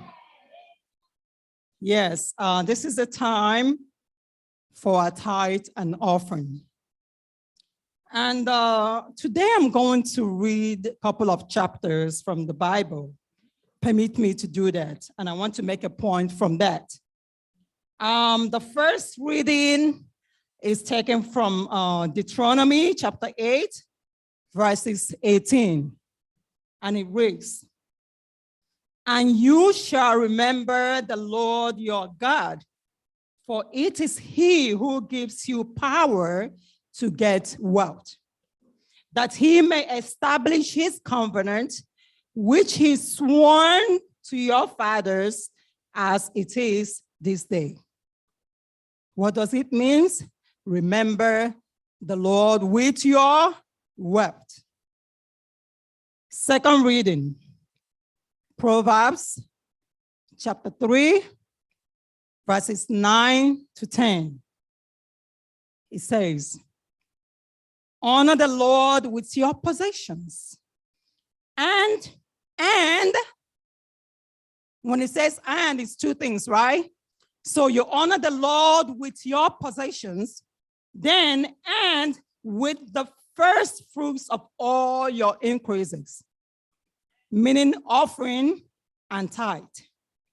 So your barns will be filled with plenty, and your vats will overflow with new wine. Last reading, Luke chapter 6, verse 38 says, "Give, and it will be given to you, good measure, pressed down, shaken together, and running over, will be put into your bosom. For with the same measure that you use, it will be measured back to you." What does that mean? Give bountifully. Give plenty. As a treasurer of this church, I see so many people giving only the tithe. This is saying that we need to give offering as well. This church is being run with the offering and not the tithe. The tithe belongs to the conference and not to in this church. So if you claim to be a member of this church, please remember to give your offering. Another children of mine that I just cited, boy, welcome. Let us rise. Why?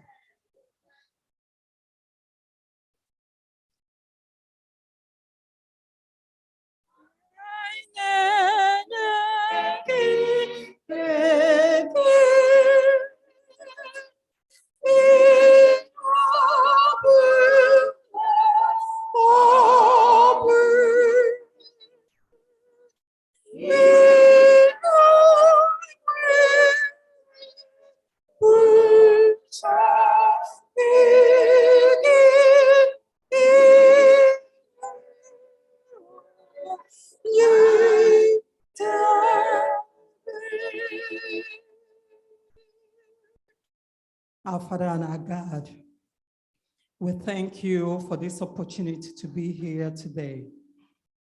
We thank you for blessing each and every one of us with something to feed our family with. As you have mentioned today in your chapters in the Bible, we have read, we have assimilated it. Father, may we fulfill that you expect us to do. We have returned our tithe and offering, probably inadequately as you wanted us to. Father, forgive us this day. Bless our offerings and may it be used to extend your work everywhere in the world. Thank you, Lord, for this opportunity, for we ask in Jesus' name. Amen.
Nani otu mgbe n'ihi na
Amen.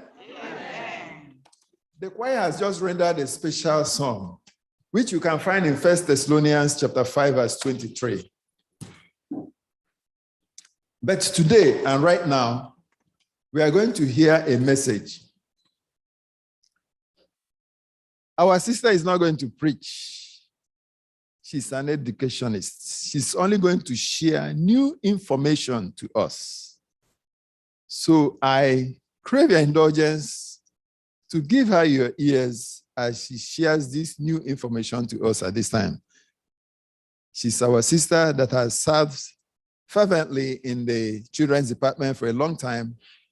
And it's a very privileged time for us to hear her this year. We've not heard from her past 2 years, but today is an honor and a privilege to hear her address us at this time. Sister Chioma Ohiara, can we see you over here? Amen?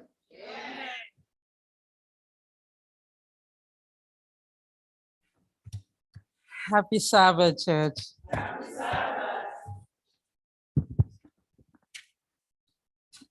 I think it's been more than 2 years.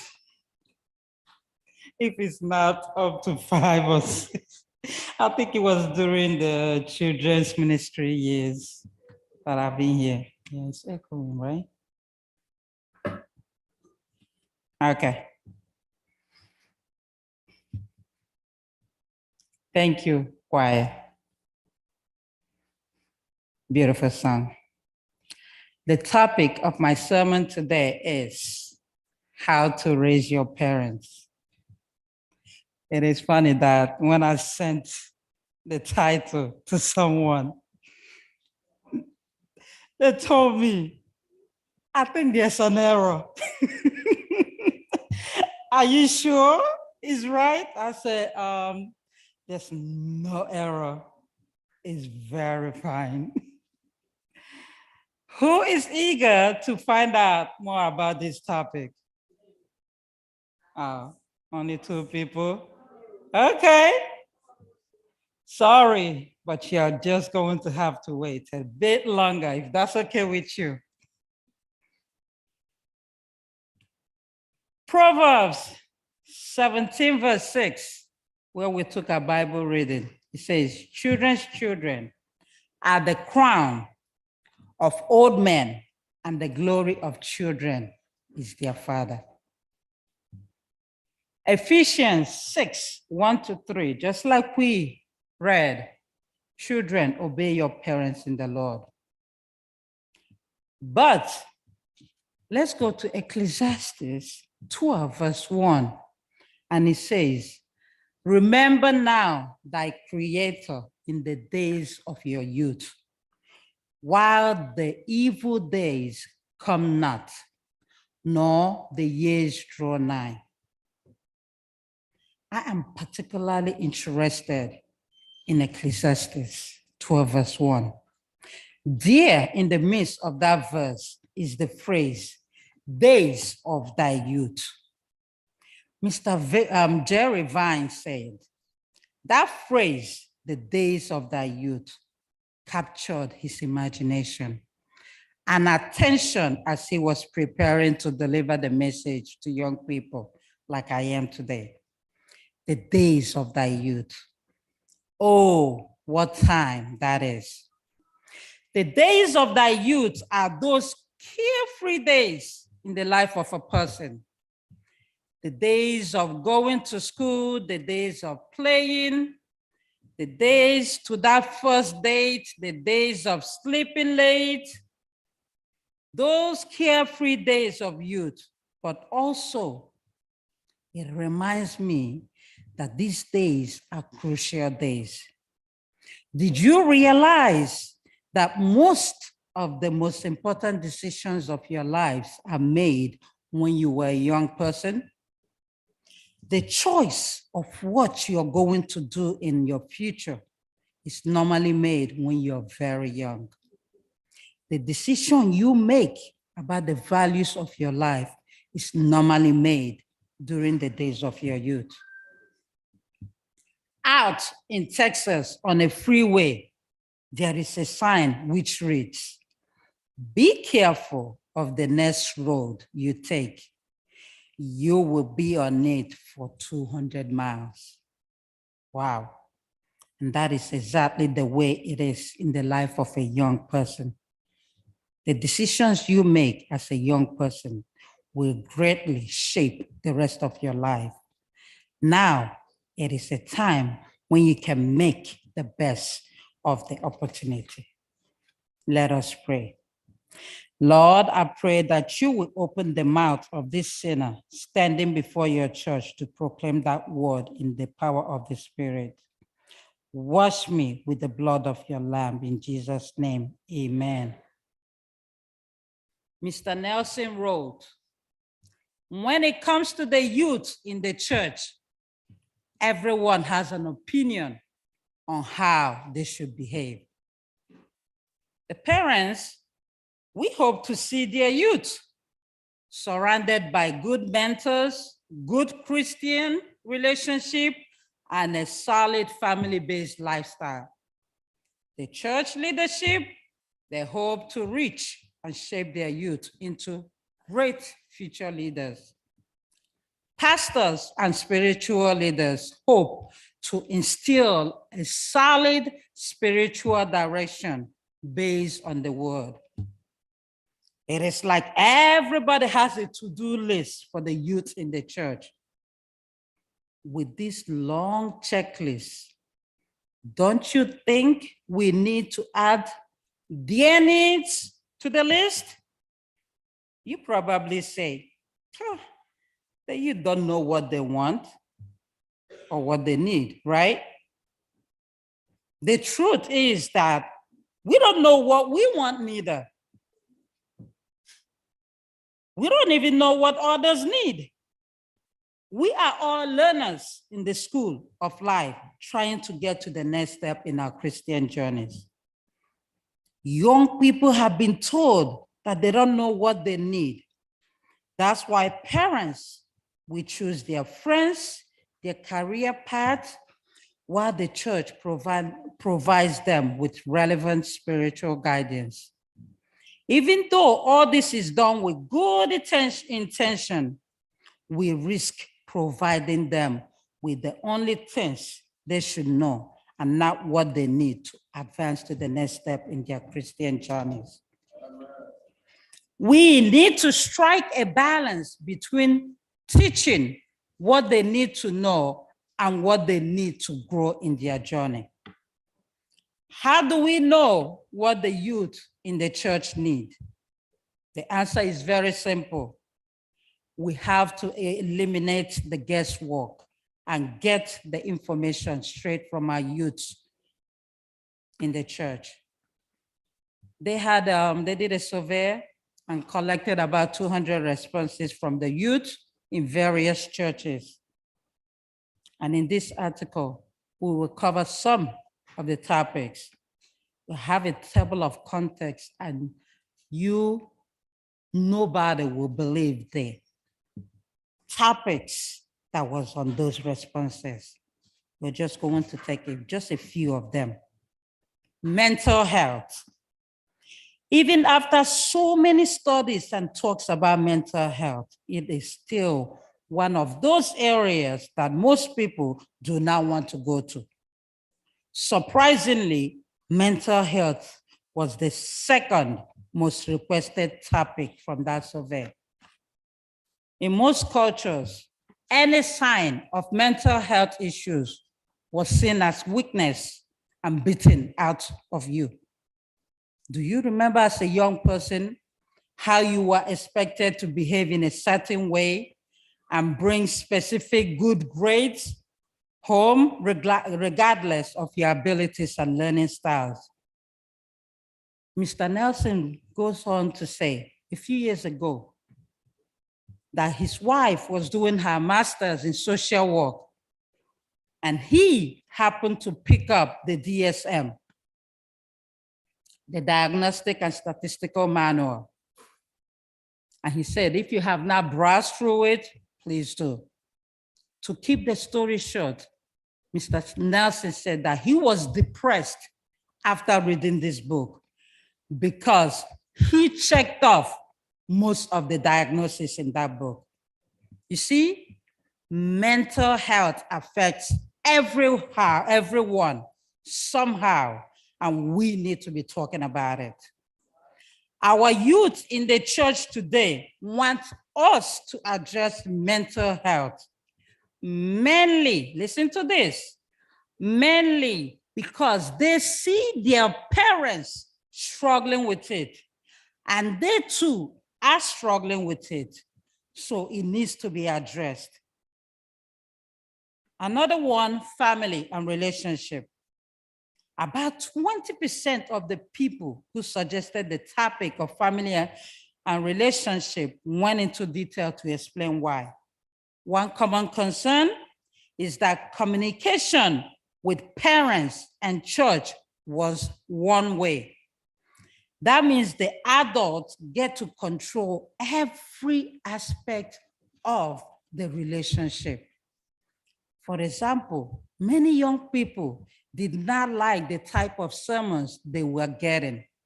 They said that most sermons are geared towards adults and irrelevant to them. When asked how they could solve the problem, the young people said, having a variety of preachers will certainly solve the problem. We must remember that church is a family. For most young people, it is the only place where they feel accepted and find meaningful relationship. As leaders, we must teach and help shape our young people into responsible future leaders. That means we must listen when they cry out, because if we do not, the secular world will listen and give them what they want. Peer pressure. This is one of those topics we like to discuss with young people, but we have no idea what they are going through. When most of us were growing up, we had a very small peer pressure group, and we had choices. We went through a certain pressure at school and a different one at home or church. That's not the case these days. Our young people are going through a global peer pressure group. Let me say it again. Our young people are going through a global peer pressure group. Take a moment to imagine that. The worst thing is that they are pressured into cyberspace through devices that they voluntarily carry. Young people say parents don't understand what they are going through. And maybe they are right. Maybe we are not the ones to talk to them about peer pressure because we have no idea. So we should turn to people who've gone through this cyber peer pressure to help. The reality is that every generation of young people complains about their parents not understanding them. Mr. Nelson continues, most of the time, I catch myself saying the same things I hated my parents saying.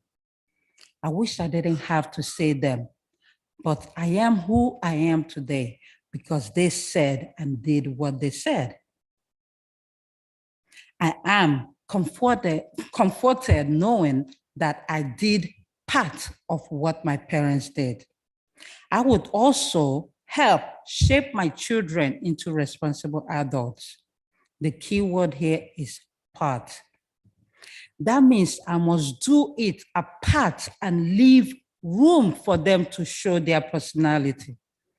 Therefore, our job is to observe and determine their needs. Sometimes I am lucky when my kids tell me what they want because I am not good at guesswork. Sometimes I use my intuition and experience to get the things I think they need, but I get disappointed when I find out otherwise.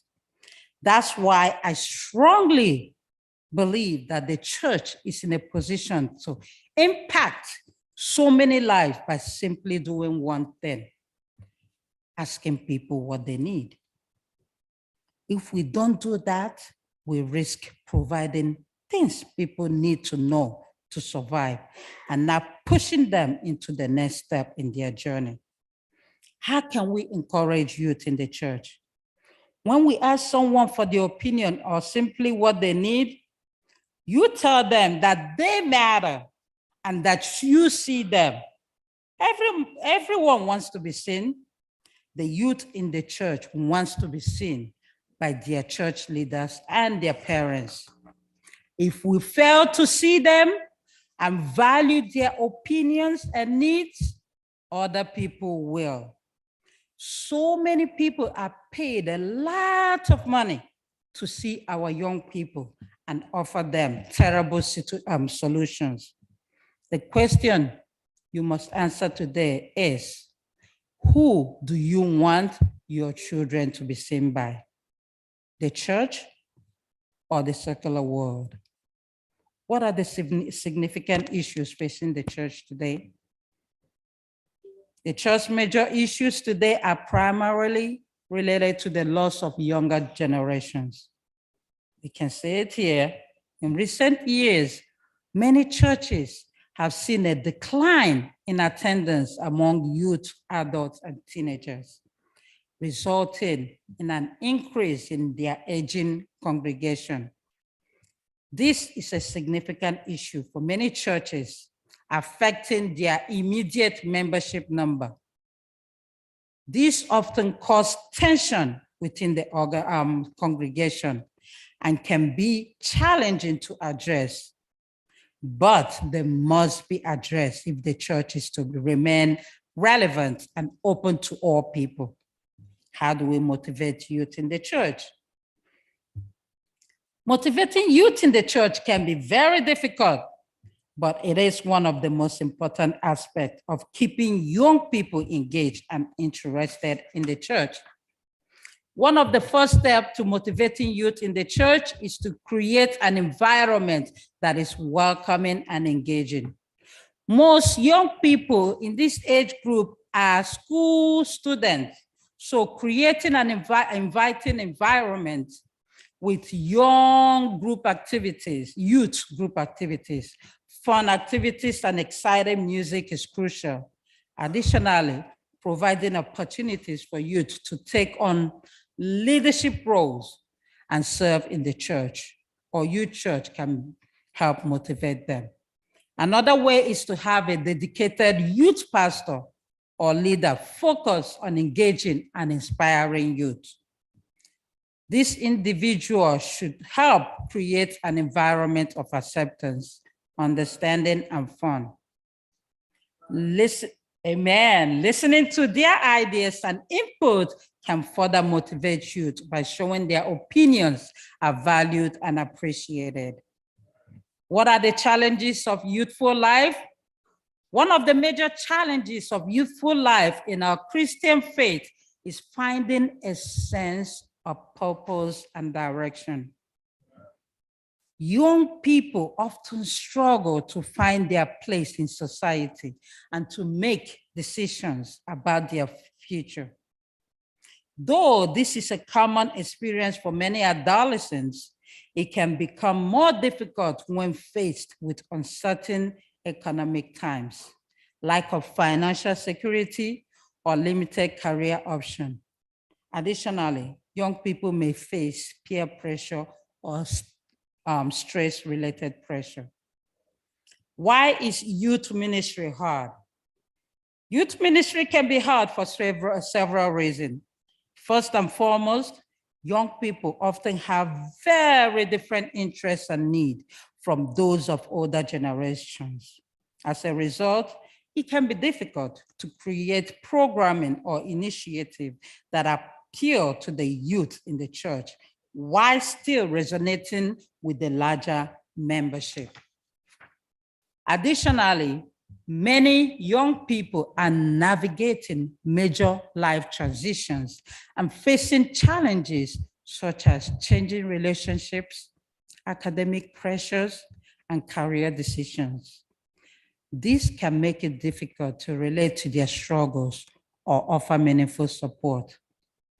Finally, the changing nature of technology and social media can also be challenging when attempting to reach young people meaningfully.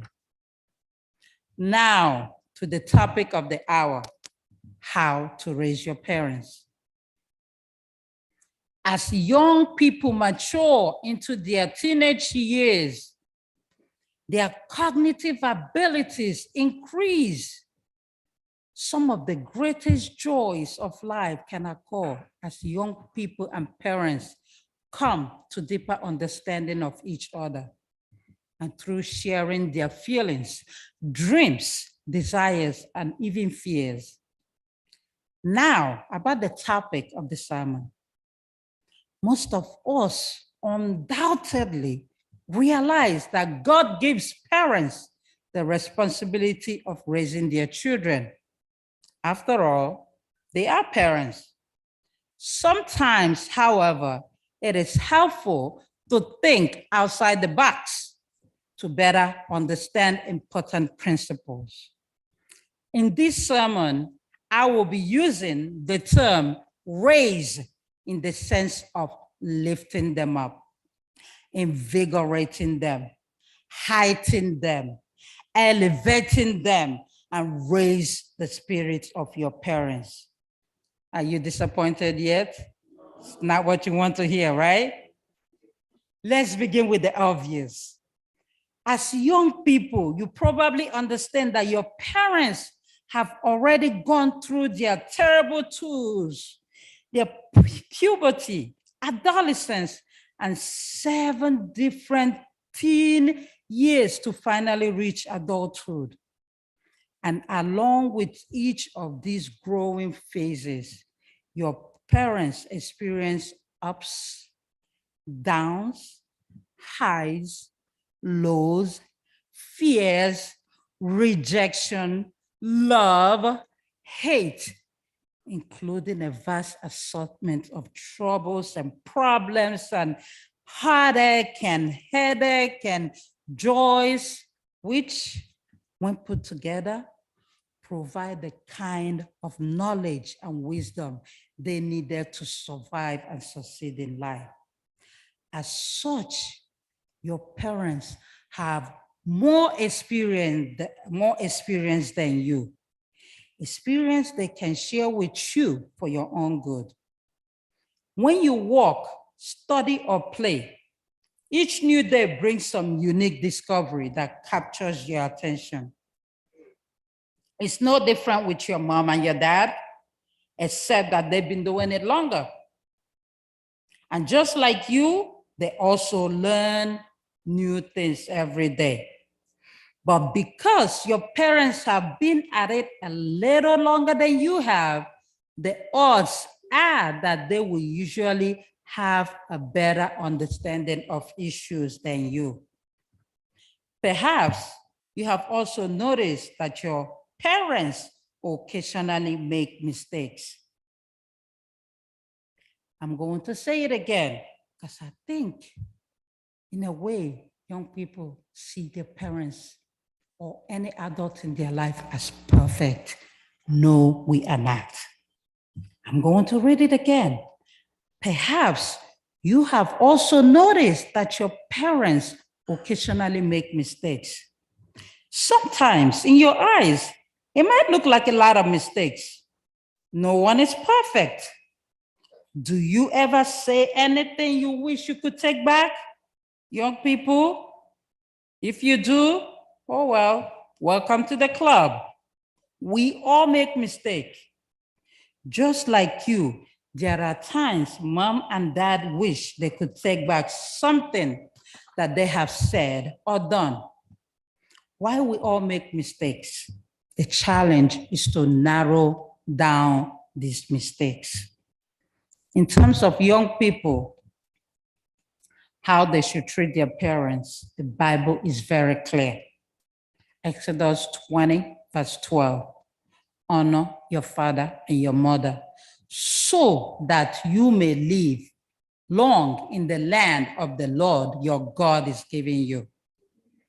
All parents want their children to live long and have fruitful lives. But how can children do this? By heeding the following. Children, obey your parents in the Lord, for this is right. Continuing, God repeats through his apostle Paul, honor your father and mother, which is the first commandment with a promise. With a promise that it may go well with you and that you may enjoy long life on the earth. Here, God promises us long and fruitful lives if we honor and obey our parents. Now that we have a little background, what can you, young people, do to better raise your parents? Following are several points that can be of great help. And it makes no difference if your parents are together or one of them is not in the picture. What does matter is that you learn how to respond to your parents or your parents. If you do, you can positively influence them to have a better relationship with you. How do you raise your parents? Never break the proud parents' trust in you. Don't be afraid to ask mom and dad for advice. I'm going to say it again. Never break your proud parents' trust in you. Don't be afraid to ask mom and dad for advice. This is just about the most important thing you as a young person can do if you really want to positively influence your parents. Your most valuable and precious possession is your name and what it represents. A name to be valued and desired is a name that stands for honesty and trust. If you ever lose the value of your name, you will have lost something that will be very, very hard to replace. Some say it's almost impossible to replace a tarnished name or reputation. Make your parents feel special and proud of having you as their child. Remember everything you have been taught since you were little. Keep the lessons you have from your parents and follow that for your life. Develop positive habits and avoid any bad ones that make them feel ashamed. Remember that they will always love you, even if they are disappointed in your decision. The next time you have the opportunity, ask your parents for advice regarding anything that is especially important to you. By doing this, you will not only gain their trust and a deeper concern about you and whatever it is that may be troubling you, you will likely discover that your parents have a lot of good, solid advice they can share with you. Their wisdom may be just what you need to help solve one of your problems. And by going to your parents for advice, the chance of you sharing a deeper and more sensitive and considerate relationship with your parents is very good. Again, how do you raise your parents? Listen to your parents. Don't just complain or interrupt when they're talking. Be considerate of your parents. Don't demand everything be done your way. Appreciate them. The biggest mistake we make as teenagers or adults is we never listen to our parents. We have our desires and wishes, and that's what our main priorities are than your parents' conditions. Instead of feeling great about things we have, we usually complain with our parents over things we don't have. Remember, not everyone has the same life stage. Don't be too demanding. Respect your parents for things that they make available to you. Don't take your parents for granted. In today's world, mom and dad's health can go down very quickly. Dad can lose his job overnight. Mom can end up having to take on another job just to make ends meet. And this could cause you to be affected in a way you probably wouldn't appreciate all that much. No matter what your present circumstance might be, never think for a moment that your parents owe you a living simply because they brought you into this world. Yes, they do owe you their love, their guidance, direction, instruction, time, and protection, but they do not owe you a living. You owe yourself a living. You are the one responsible as a young person to learn how to make do with what you have, to appreciate what you have been given and make the most of it. How do you raise your parents? Show your mature behavior and start taking responsibility. Apologize when you have done something wrong, and don't think you're perfect. One of the best ways to elevate your parents and so positively influence them is by showing them how much you are growing up in the way you behave. Your good behavior is displayed by how truthful and polite you are and how you manage your responsibility. Your efforts makes a difference. Whenever you demonstrate by your actions that you're overcoming a difficulty or major problem, you also encourage your parents. Whenever you try as hard as you can to do something, even if you do not succeed at the moment, you encourage your parents. The idea is to take your life responsibility and make your decisions the right and godly way. If at any point there is a misunderstanding between you and your parents, talk to them about it instead of shutting them out. They might not say it, but it kills them inside when you shut them out for weeks, for months, and even for years.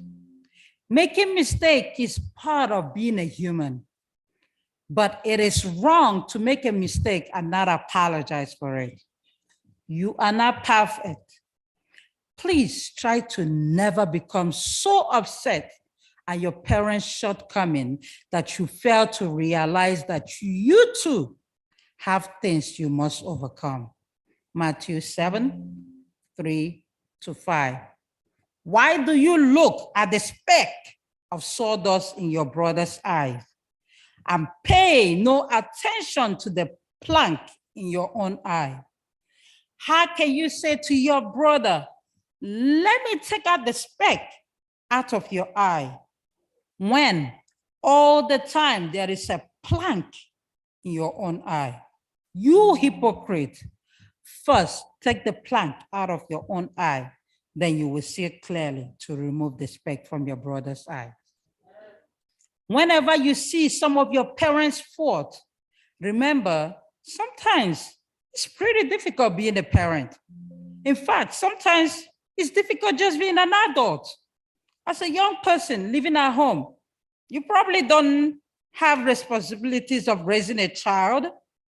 It's not up to you to provide the necessary clothing, the food, the shelter, and many other essential children need to survive, let alone succeed. Think about it. Are you ready to take on the responsibility of raising and caring for a child the same age as you? Really? If your parents make a small mistake, forgive whatever it is that they may have done and move on with life. If not, discuss it with them and let them know respectfully how you feel. Let me say that again. If not, discuss it with them and let them know respectfully how you feel. Or talk to someone you trust or a professional to get through the problem. You raise your parents too when you manage your time and your money well. You accept that you are now not that school-going kid who wait for the pocket money. You decided to start earning because you have many desires that pocket money cannot fill.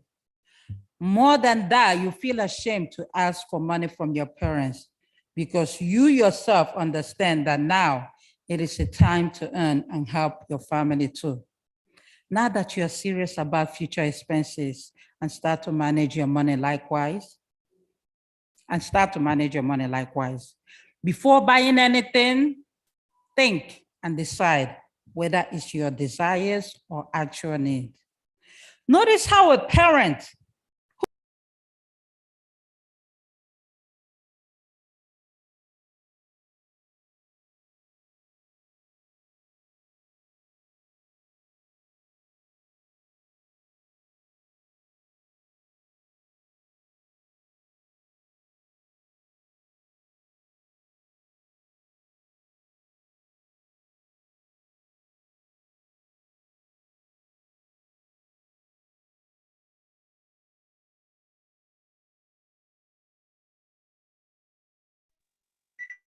Again, I hear you now.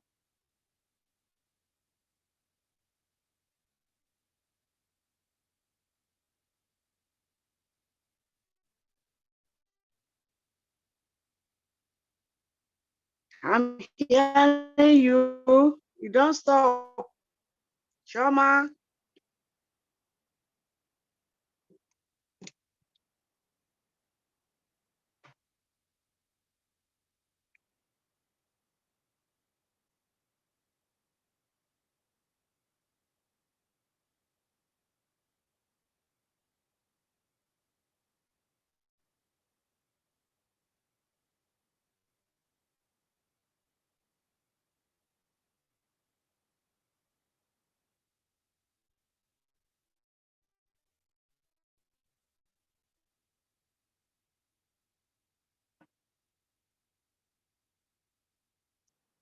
I'm hearing you. Again,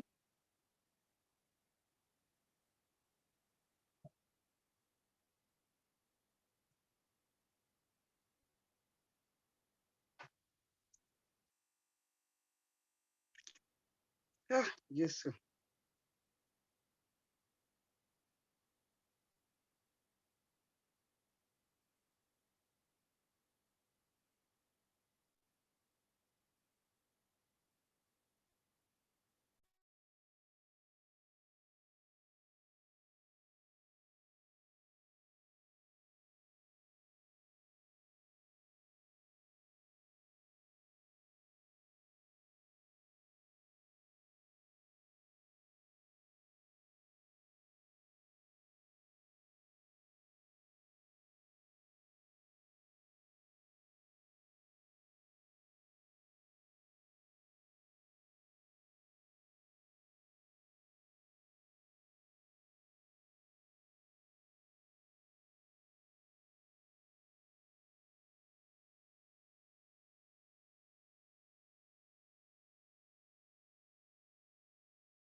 Devil is a liar.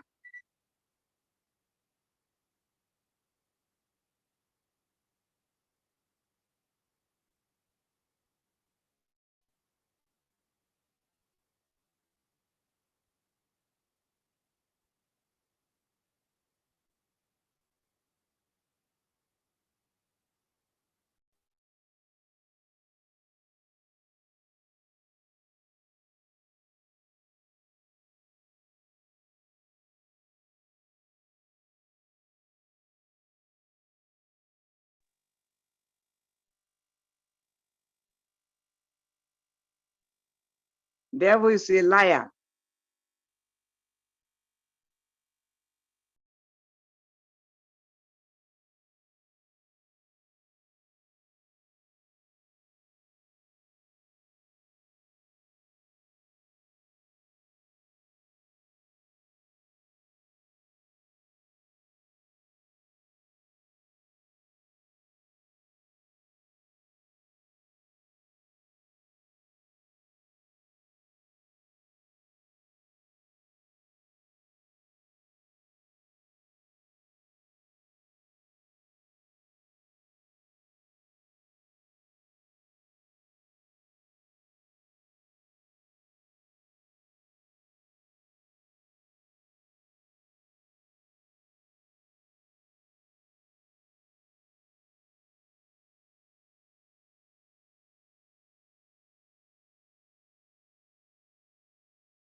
Going to listen to them.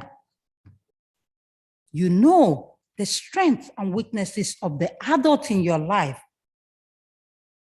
That is why that message or that information or that advice they are giving you is coming off the wrong way. But your boss, you probably don't know anything about your boss. You don't live with them, so you don't know their weaknesses, but you listen to them. But your parents that you know everything about, you don't listen to them or that adult in your life. Things are going to happen. Let's move past it. It doesn't mean that you cannot address it. It doesn't mean that you cannot talk about it. You can, respectfully. Bottom line, young adults, you can handle anything if you change your mindset. It takes a lot of work and effort to properly raise or influence your parents, just as it takes a lot of work and effort for them to raise you. But the reward as you grow into adulthood are tremendous. All human beings have been created with a desire to have a great family relationship, a special love, trust, and honor that only happens between children and their parents. Well, we took our Bible reading today, Proverbs 17, verse 6 again. Children's are a crown to the aged, and parents are the pride of their children. However, to achieve this magnificent family experience, we must all do our part to make it happen. It takes a lot of hard work and effort, but in the end, it's all worth it. Young people reap a reward. Parents reap a reward. Yes, we will all reap a reward. And the society will reap a reward. So hang in there, young people. Never give up on your quest to help raise and influence your parents. Thank you.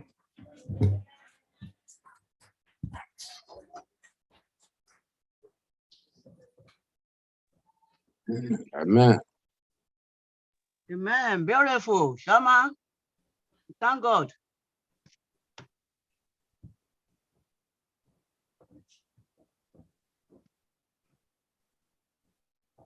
Thank you. Thank you, Dachama. Thank you for that beautiful message. Something. To bring this service to a close, we'll sing from SDAH 180. SDAH 180. Shall we all rise, please?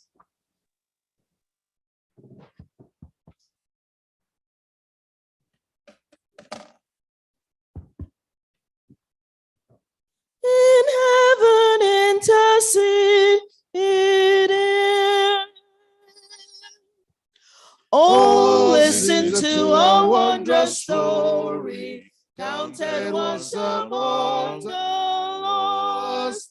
Yes, once came down from heaven's glory, saving us to awful cost. Who saved us from eternal Son upon the very He died for me. Believe it now in heaven intercede. No angel could his place have taken. Highest of the hierarchy. The loved one on the cross forsaken was one of the godly three who saved us from eternal Lord. What did he do? Where is he now? In heaven intercede. Will you surrender to the Savior, to his scepter humbly bow? You too shall come to know his favor. He will save you now. Who saved us from eternal Lord? What did we do? Where is he now? In heaven intercede. Who saved us from eternal Lord? Where is he? Where is he now? In heaven intercede.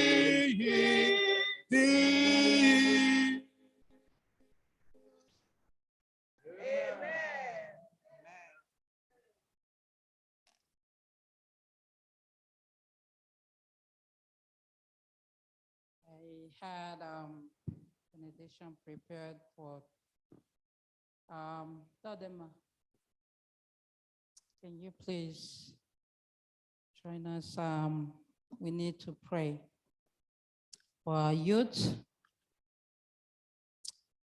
I just feel that my benediction will not do it. We need prayers for the youth. And you know what? We need prayers for the parents too, because they are going through things that we do not even understand. And we need to understand them in order for us to work with them. We need God to step in, because this is not something that we can handle on our own anymore. We need God. We need our youth back. Whatever it is that they need, God knows it, and we want to know it too, so we can be better able to help them. I want us to pray for the parents and pray for the youth, because we all need this prayer. Amen. I was scrolling through my Bible and I found a scripture in Nahum chapter 2 that the Lord restores the splendor and the excellence of Jacob as in the days of old. What a powerful scripture. Let us pray.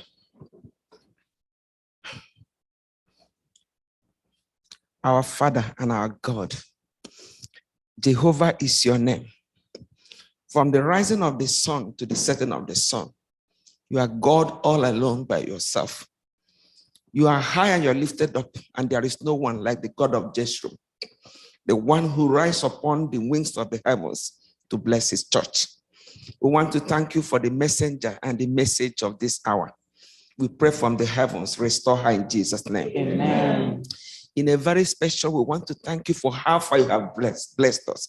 Thank you for the blessings of the womb. Thank you for all our sons and daughters. They will do mighty things in your kingdom. Amen. In the name of Jesus. Amen. We stand on your word. We say that you are restoring now the splendor and the excellence of Jacob. Therefore, in the name of Jesus Christ, we call all our children back to the Almighty God. Amen. Yes. We call their spirits from the north. We call them from the south, from the east, from the west. Wherever they have wandered to, we call them back to the God of their fathers in Jesus' name. Amen. All our children are for signs and for wonders. Our sons are for signs and for great wonders.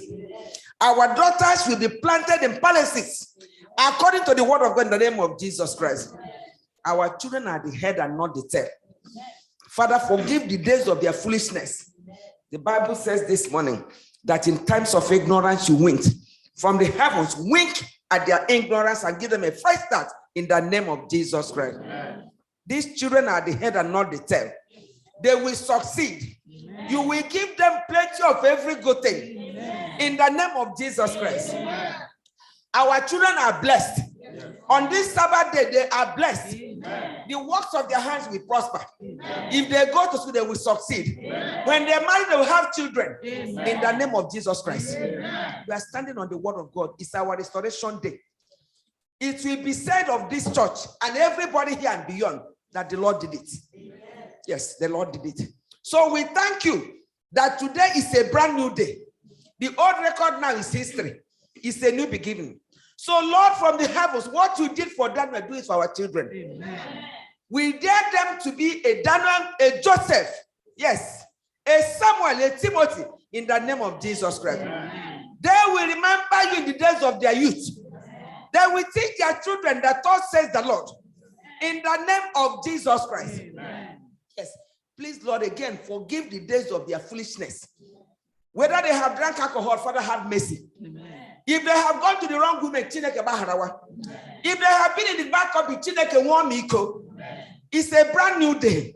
So, Lord, turn it around and begin a new thing, a new chapter in the name of Jesus Christ. Amen. When God lays on, make them the head and not the tail.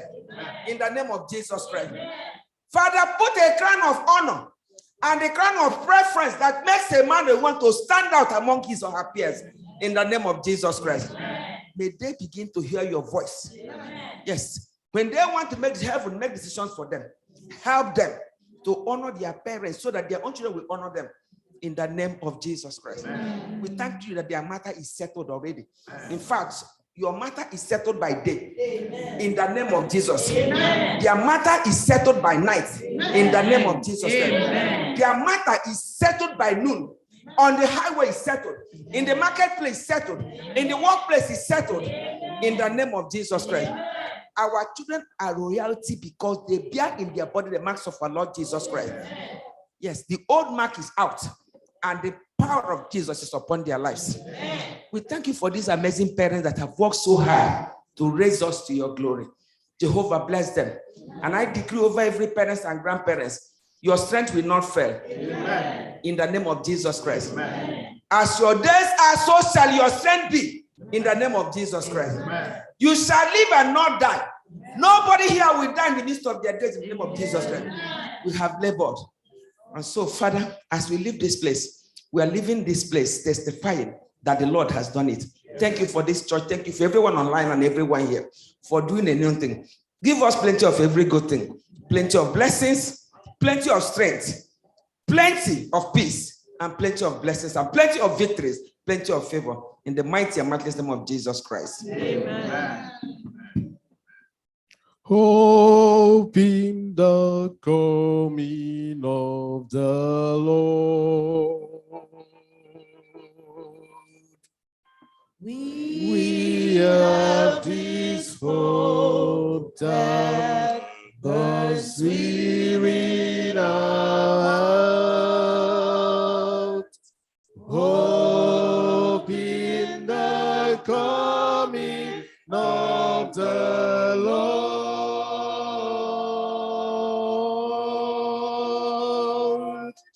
We have this faith that Christ alone in power,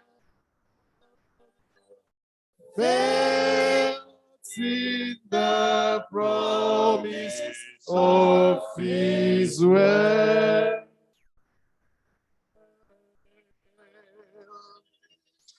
We believe the time is yet. Oh, when the nations far and near shall awake, I'm sure I see. Oh, hallelujah,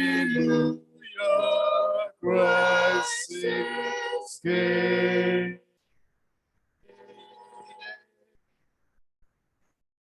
We have this hope that the city of heaven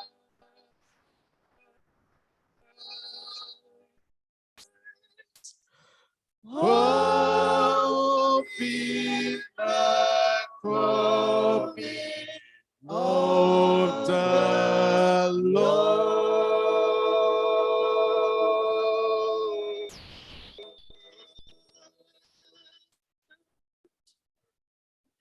Amen. Let's be seated for a moment of meditation, moment of silence, moment where we can talk to God. Let's do that just for 2 minutes. Onye nwanyị okwu, kelee ya, tụọ ya mama. Karịsịa n'ihi ozi ọma ka na-ezitere anyị taa. Ozi ọma.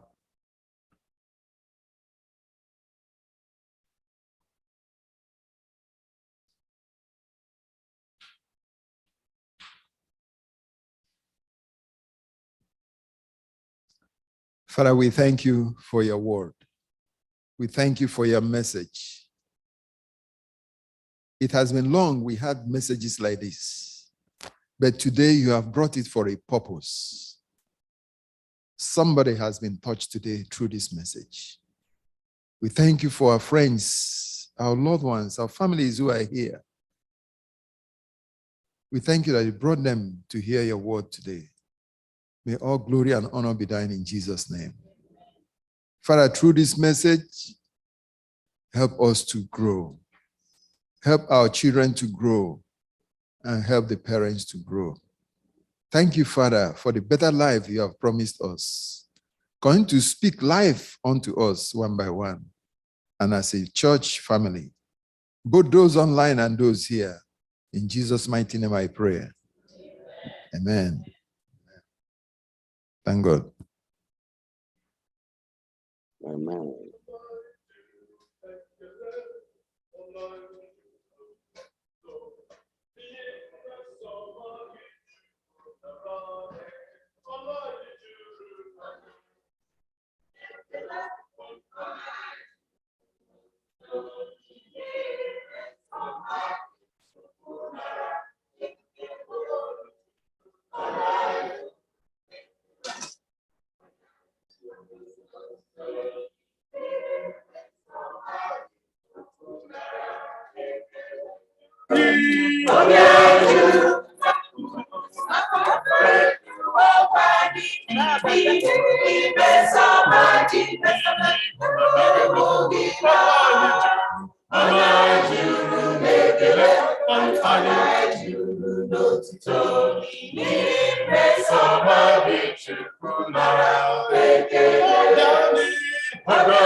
Onani juru, onani juru, mekele, onani juru, tom, nime somagi juru nara, onani juru, mekele, onani juru, tom, nime somagi juru nara, obiani, onani juru, afọ.